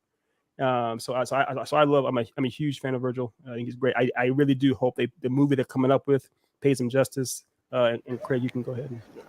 Oh no, I'm not trying to cut you off. I was just going to say I like how not to kick dirt on Spider-Man's name, but Spider-Man originally tried to join the Avengers, and they didn't want him. You know what I mean? But when it came to Static, though, the Justice League, oh yeah, come on, bro, we like you. You yeah. I just want to point that out for the young heroes. Like I like that. You know what I mean? So, which I got to do a video on Static at some point. I've done one on Geo. I got to do one on Static eventually. That'd be dope. Because he was also the he was made by Milestone, right? Milestone Comics made him back in the day. I think so. Yeah. I think it was McDuffie himself that created him.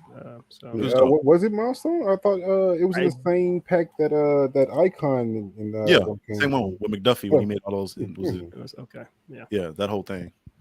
Okay. All right. Moving on to other milestones in a way. And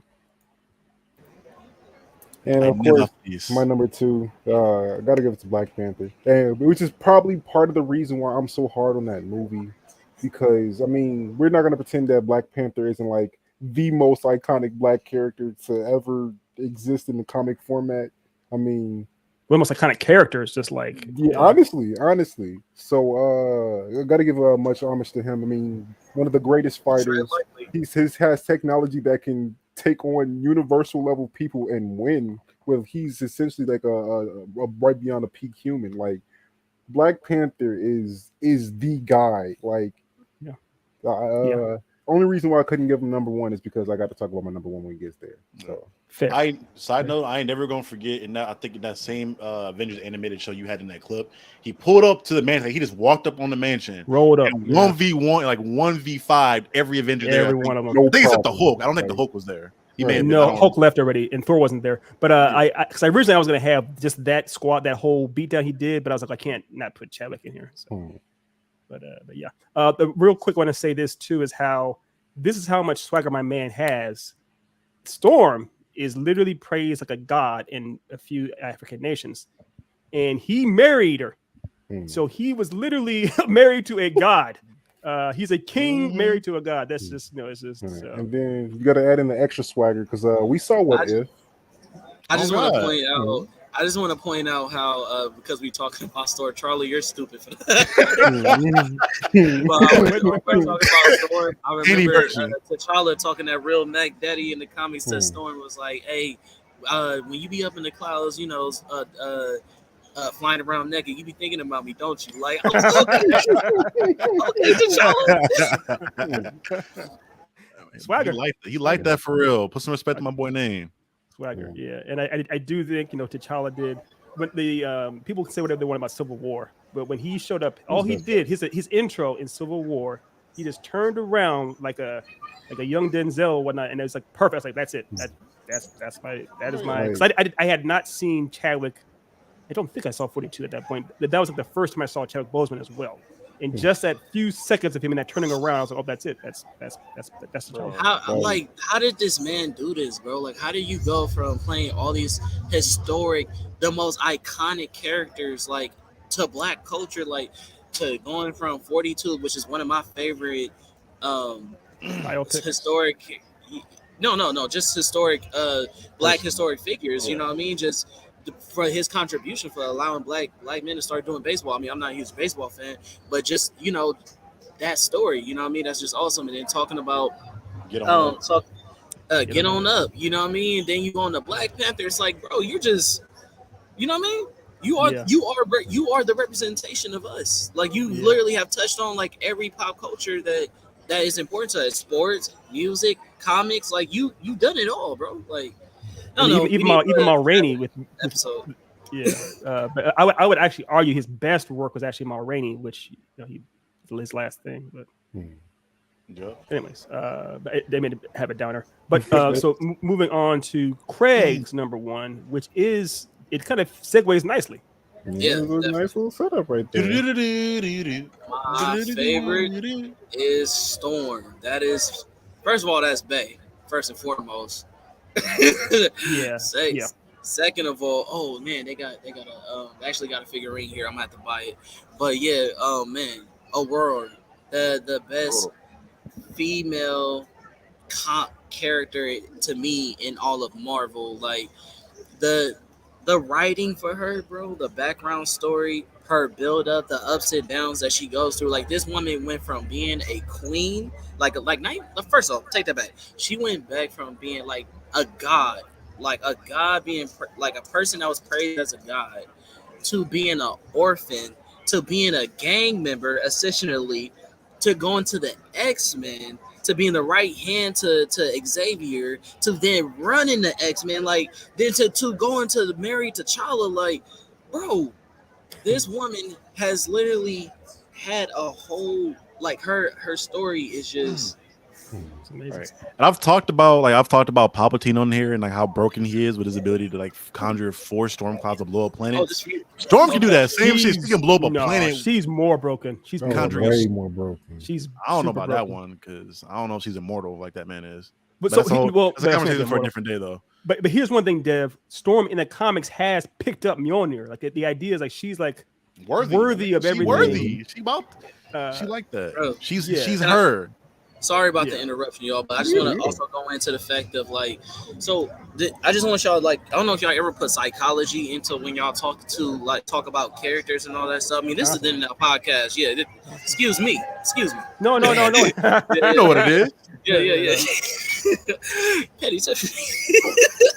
Anyways, bro, the psychology that you gotta understand, the position that this woman was in when she married T'Challa, and then the whole Civil War happened, where the everybody was going out for the mutants and trying to, basically hunt them all down, and there was a war against the X-Men and everything, and she basically had to choose between, like, understand, yes, she is a mutant, right, by DNA, but she's also a black woman, and she's running a whole country, bro.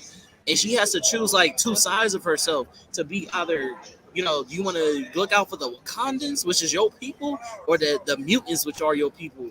Yeah. That dynamic, and then choosing mutants, bro, like that made her even more iconic to me, bro. Like she risked her whole marriage for what she knew was, she stood on, which was right, which is, a mutant. You know what I mean? Like they are on top of being a black woman, everything like that. She's literally a part of the smallest minority of people, and she still looked out for them, bro. Like no matter what, she's down for the mutant and X-Men, like undying loyalty. That has to take extreme amount of like integrity and love, and she's always been like the mother of the X-Men. You know what I mean? Her personality, the way she's cared to people, the way she treated X-23. You know what I mean? It's a lot, bro. Like just one last thing. I know it's a rant. Storm is my favorite character. That's why she's number 1. But there was a there's a comic where X-Force is one of my favorite comic book runs. But Cyclops bitch ass convinced X-23 to get into the X-Force, even though like Wolverine wasn't down for that. He wanted her to try to be a normal teenager and live her life. And basically X-23 still felt like an outsider. Like she didn't feel like she belonged. She didn't feel like she could really talk to anybody. Yet she sat down and Storm sat down right next to her. And she was like, well, basically, Aurora, how can you relate to me? Like, you are this mother, you're this, like, you're such a nice person. She's like, bro, I used to be in the gang. What you mean? I used to be in them streets. You feel me? Them streets. Yeah. Storm was like, you don't know my backstory. Like, bro, I understand you on a different level. You know what I'm saying? I've had to do what I had to do too. And she was like, I'm telling you, once you get from that dark place, there's a light at the end of the tunnel. So it's just so much about Storm that I love, bro. So to piggyback, I know we got to move. And she got hands. And she whipped on T'Challa too. But to piggyback off what Craig was saying about the psychology, I found out a couple of years ago when I got the book about the history of the X-Men cartoon. I noticed how in the cartoon, Storm he never uses conjugations and always talks regally, basically. Like she wouldn't say, let's go to the ice cream store. She would say, let us go to the ice cream store. It's that kind of thing. And I found out that they made it deliberate with the writers and the showrunners. They made it deliberate because it was to show that Storm was trying to she had gone through so much shit and she had felt like shit when she was younger. She wanted to actually embody the idea of to make herself look a queen. So they actually deliberately had her speak that way so she wouldn't forget that she was a queen, essentially. So I got a question for you, Craig. Now that we're on Storm, because I mean, we're not gonna like Storm is one of the most, if not most iconic female characters in Marvel. Easily. Do you feel like Halle Berry embodied? I knew it. I knew it. Nice. So y'all deliberately set me up. This nigga said you up. That's him. That's him. Y'all said every character we gonna run down. We gonna talk about crowbars. we gonna talk about Daredevil being disabled, and now we gonna talk about we going after the Queen now. Like, come on, man. God, look, the other two are just coincidental because I talked shit about the niggas already. This nigga right here, he's a menace. That's so funny, bro. He's a menace. But it is a fair question. Like, what happens to what happens to a frog when it's hit by light? Whatever that dumb line was, the same thing that happens to everything else. Yeah. He got paid. He got paid money to write that line. Can we let this go? Can we keep going? We can let it go. I just want to say, I don't care how the Thin and Now podcast feels about Halle Berry, as far as like saying that she's bad when it comes to that role. That's not her. To me, I think that I honestly, personally think that Halle Berry could kill a Storm role. I just don't feel like that movie was a good movie. There's bad acting and there's bad movies. There's no correlation between the two. I don't fault Haley for that. I do not. Hey, because she got an Oscar for Bayou's whatever the movie is. Monsters Ball. So I know she's a good actor. Hey, but they did not help her out. They didn't help her out with that. Okay, so I'm glad we aired it out. I'm saying Catwoman the best Marvel. Why would you move? Let's Catwoman is like that. Catwoman is like that. We're moving on. We're moving on right now. The video game is my number one. So the menace is the Grand Pumbaa of Pumbas, Professor Xavier. I love me some Professor X. There's a whole bunch of deep stories I've told Charlie and Otis about it at length a couple of times. But long story short, growing up, I had a disability, and I always wanted to help young, especially young men of color that were into doing things that were on the nerdier end, because I couldn't do sports as well as everybody else, or was as into music as everybody else. I always wanted to essentially have, quote unquote, my own Xavier school and help young aspiring black blurs, now so called, they're blurs, do their thing. So Xavier was a model I wanted to have. I'm getting choked up about it, but it's like that. So for me, he was the Grand Pumbaa. He was the one I always wanted to be like. He's my favorite hero. So we're picking the equivalent of Raiden in the Marvel universe. What happened? What happened? I missed that entirely. He makes his own problems. If we keep it in the buck, Xavier, it's like Cyclops, and Xavier's like he's better, but he ain't too far off. Xavier does a whole bunch of dumb stuff, but the idea was from the cartoon when I was watching that, the idea of someone that has a mutant that's trying to help other mutants, other people like him, to be better than him, that come behind him. That's what I started. The chair was hard though. The chair was hard. I felt that chair is dope. Also, real quick, these countdowns we have to have them so we all have different choices. So two of my choices were taken also. Like, I wanted to have Storm on there. I wanted to have another character on there. Miles Morales. I want to have him on there too. So some of these choices I wanted to have been taken. So Spoiler, whatever. But so that's why things are the way they are.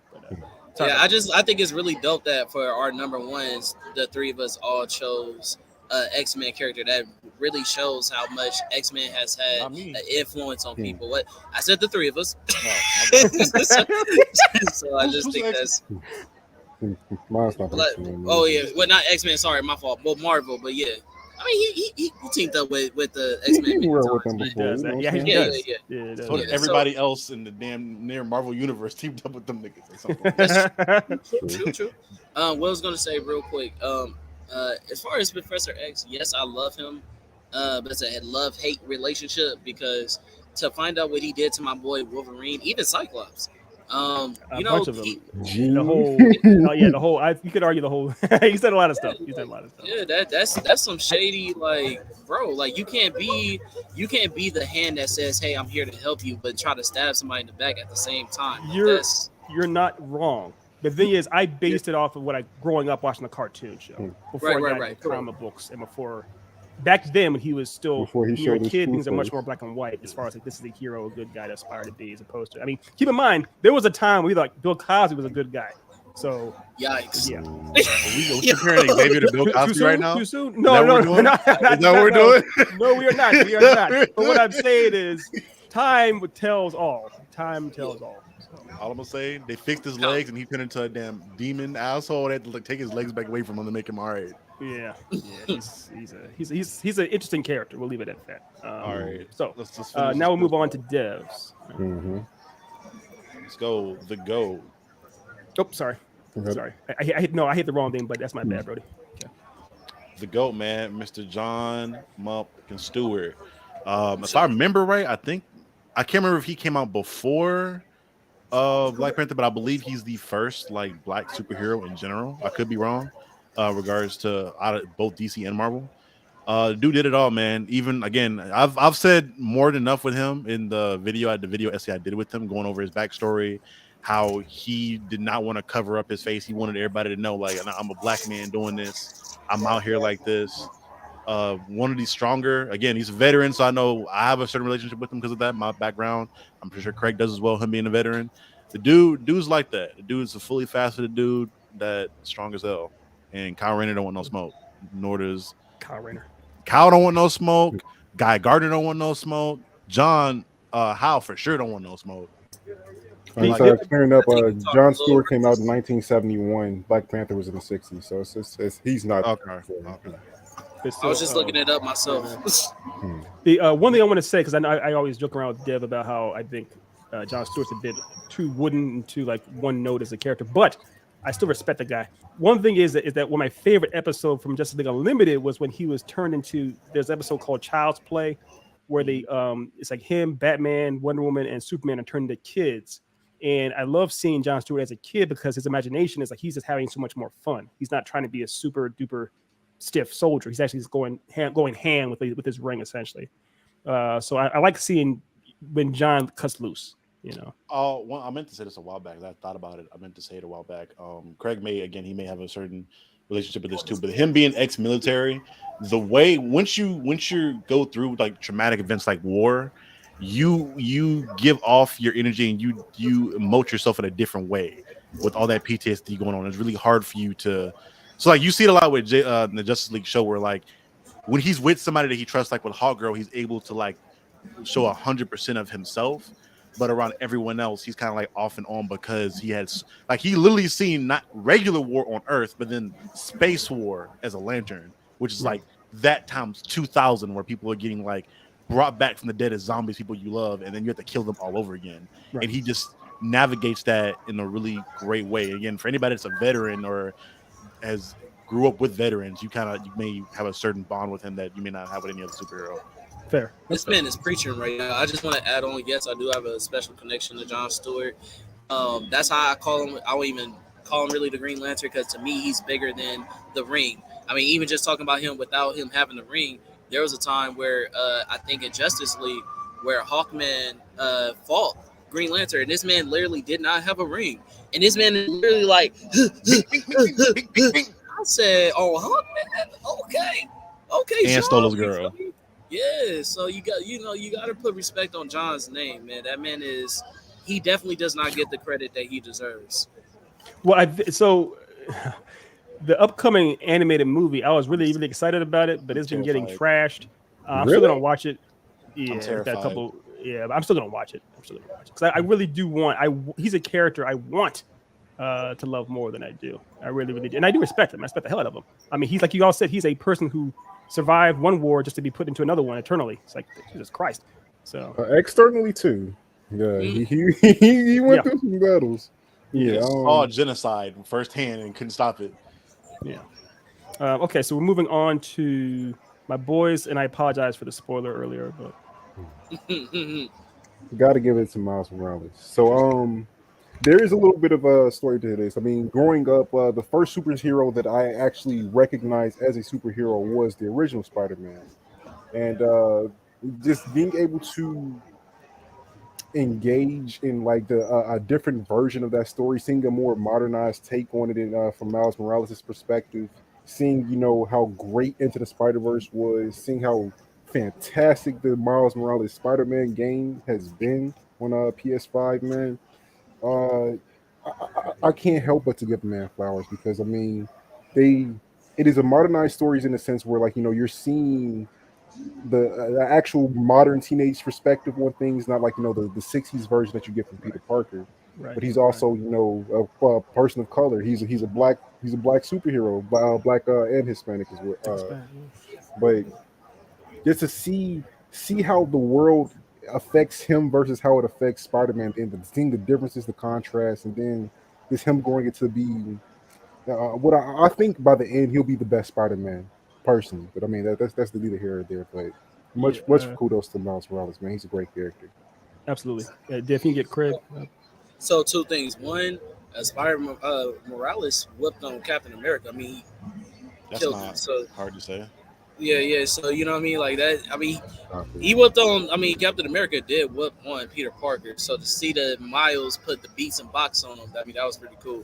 Past that, Go ahead and mute him again. Just mute. No, Yeah, no, Charlie. he's speaking facts. He's speaking facts. Mute Craig's mic permanently. Kill his feed. He ain't told a lie yet. past that, I just want to touch on the question of: do y'all feel like yes, he is a black. He's a black character. Do y'all feel like the Latin community embraces him as their character? Like, do you feel like? Because I've never heard that. I don't. Maybe I don't. I would say no. And this just off of being like guessing, just because when they present him, they don't necessarily present both aspects of his heritage as much.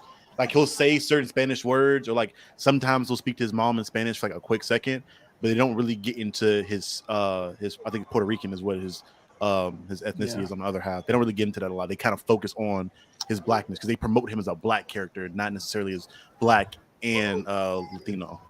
Yeah, it's I mean I do have a couple Latino friends that do identify with him essentially, but it is very much he seems much more like a black character in a way, and I think also the black community has embraced him much more as ours essentially. Like in the race draft we got him.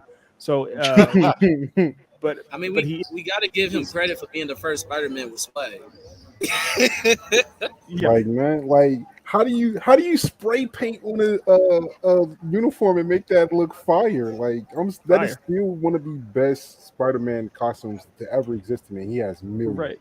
Because it actually looks better than one that's actually in the comics that he has, which has the same color scheme. But what's great, they even playing to that point even more when they're promoting him as a black character. Like when you play the Miles Morales game and early on when they're looking at records in that house, they're all like Sam Cooke records, like old school black soul records. I didn't see not one old Spanish record in that thing at all. Not an Elvis Creepo. But I mean, they are having all the food though. All the food is Spanish because his mama is Spanish and she's cooking. So all the food is, but that's still, the best it's like of both worlds, bro. Black music, Latin food, like, yeah. Don't tell me about it, bro. So, I mean, I wish they would. I wish they promote both sides a little bit more, just to kind of, because again, as black people, we know what representation means. So I wish they would like play into both, just so Spanish people felt like they got a little bit more of them as well. I 100% agree. Like I talk to people all the time. Like as much as we talk about how we are targeted as far as like how we're represented in the media, not in the light that we would like to. The fact that it's so hard for us to get a door. There are other ethnicities that really just don't get. Like there's Polynesian freaking characters that are amazing in Marvel and in DC. There's freaking Indians and natives, and there's all these other minority of people that definitely should get their light. That I know, like for people who are watching this that are not black or whatever like that, I know some of the times y'all watch these shows or sometimes y'all see black people talk about their problems and you think that we're only talking about us. No, we root for y'all, we fight for y'all. Like I want to see all these different people. Yeah, I want to see everybody represented. You feel me? So a fight for us is a fight for y'all. I just want to put that out there. Right. I think it's a crime that I'm sorry to cut you off, buddy. But like Shang-Chi has been around since what, like the 60s, 70s, and he's just now getting represented in mainstream media. Like He was always like no one knew who he was. Right. Well, they had to redo it. He was the weird case because he was like very racially like they had to change his entire backstory around. Yeah, it was horrible. But also the idea. Think about this. We're talking about Shang-Chi. How many people of actual like South American or Latinx characters are there in the MCU?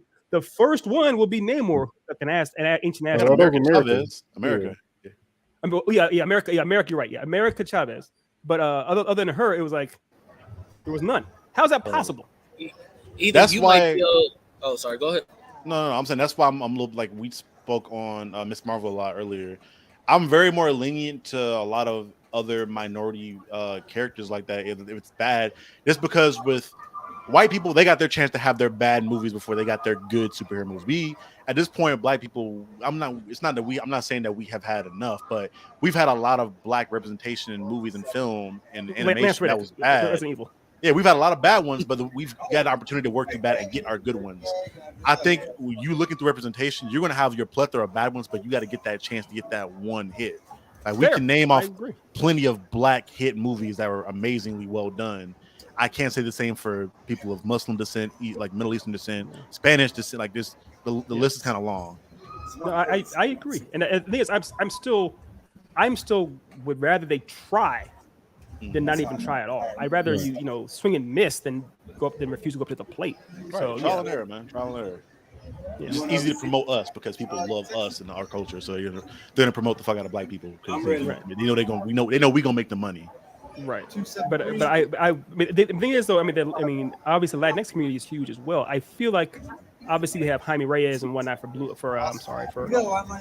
Beetle, and we have one of the Ghost Riders is also isn't that Robbie Reyes? Robbie Reyes, right? Yeah, they're doing Richard Rider pretty soon too. So I think he's coming in one of the Guardian movies. I think. Oh, word. Dick Rider? Okay. Richard Rider, the Nova.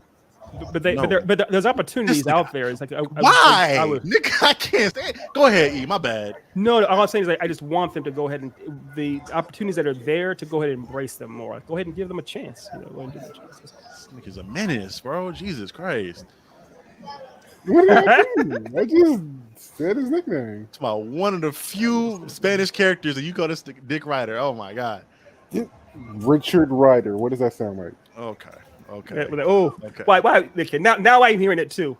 Right. We gotta end the show on that. That's he's after Nova, 2 hours. We're ending the show on on. that. God, he's just Nova from now on. Jesus Christ. Again, that was pretty much it. Thank you guys for y'all mind dropping that banner real quick. I was about to have a thing roll. Oh yeah. This has been an amazing episode. It's probably a little bit longer than usual episodes, but it's a special one. We have one of our day one and Craig again Comic-Con stuff. So there's so much down the streets. It's pretty much like a preliminary trailer. This is all stuff we're probably gonna be looking at and probably talking about and covering for like the next 4 or 5 years to come. Yeah. So I think this one needed to be a little bit longer than usual. And again, we don't always get Craig on, which we'll fix that in the future. We'll get him on a lot more stuff. So again, thank you guys for tuning in. I have to always do my due diligence with the church announcements. If you guys are watching on different platforms, do so. But I would really appreciate if you guys would go over to our YouTube channel at The Then and Now Podcast on YouTube. Give us a subscribe, follow, subscribe on there, comment. We have a plethora of other type of videos that you won't really get on any other platform, like the video essays or the I almost said death battles. But you mean the loose cannon episodes? Yeah, though that's content like that you're only going to find on YouTube. So if you want to see more content like that, please go over there, show us support on there. Again, we have some more comics in regards to comic stuff coming out. Briarlands is already out, so go support my boy Ethan. I don't say Ethan. Well, them too, because he's underneath Echelon. Support those boys, man. I've read the first issue. It's amazing. Pick it up. And also, Craig has his own show. Congratulations, Craig, for joining. Thank you for joining not our banner, but for joining Bay. Captain's coming. Whenever that nigga gets his stuff together to start it up for once. Right. And one last thing, we want to give a very big shout out and thanks to y'all.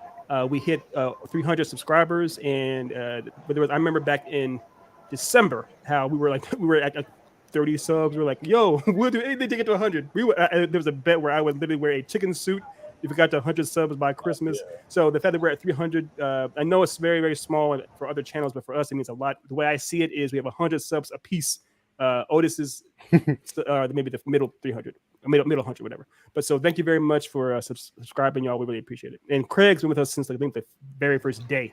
So thank you, Craig. Pretty much, even before I knew it was around. Craig was on part of the show before I was, technically. I think he was. Yeah, Craig was before. I just want to say how, I also was the first person to have Did It Now podcast merchandise before the Did It Now podcast members. I thought that was funny, but people like I know like a lot of y'all think like this is like just business for certain people. Like, but I'm talking about the viewers. Like, no, I really mess with these dudes, bro. Like, I'm literally a fan. Like, I talk to these dudes or like that, and they're really like brothers, but I'm legitimately a fan, bro. Like these like. I ain't gonna get into a whole story, but I'm just saying, like, for like as small as you guys think this is, because it's just a live or whatever like that. For people like me, this is like a light at the end of the tunnel. The fact that I'm able to converse and have these conversations with dudes like this that are promoting, nerdom, promoting, positivity, positive black influence. Like, all you guys are heroes to me, bro. I don't care what scale y'all try to put it on. It's amazing to me, bro. The fact that we're able to do this, like, it might be small now, but watch what it grows into, bro. Like, thank y'all for having me on here, bro. Thank you, Craig. Appreciate it. The birthday twin. Last but not least, in regards to upcoming content, we have a very special documentary coming up. Probably going to be the best video essay I produced up to this point. Me and Ethan are working on the Dragon Ball documentary and its effect on Black nerds. So again, we're gonna. Hey, so this is not the documentary on how Ghost of Tsushima is the best Assassin's Creed. We still not doing that one yet. When is that one coming out? I want to watch. Anyway, yeah, we're almost done. Thank you guys for tuning in. This has been another episode of the Then and Now podcast. We'll see you guys next time. Wow.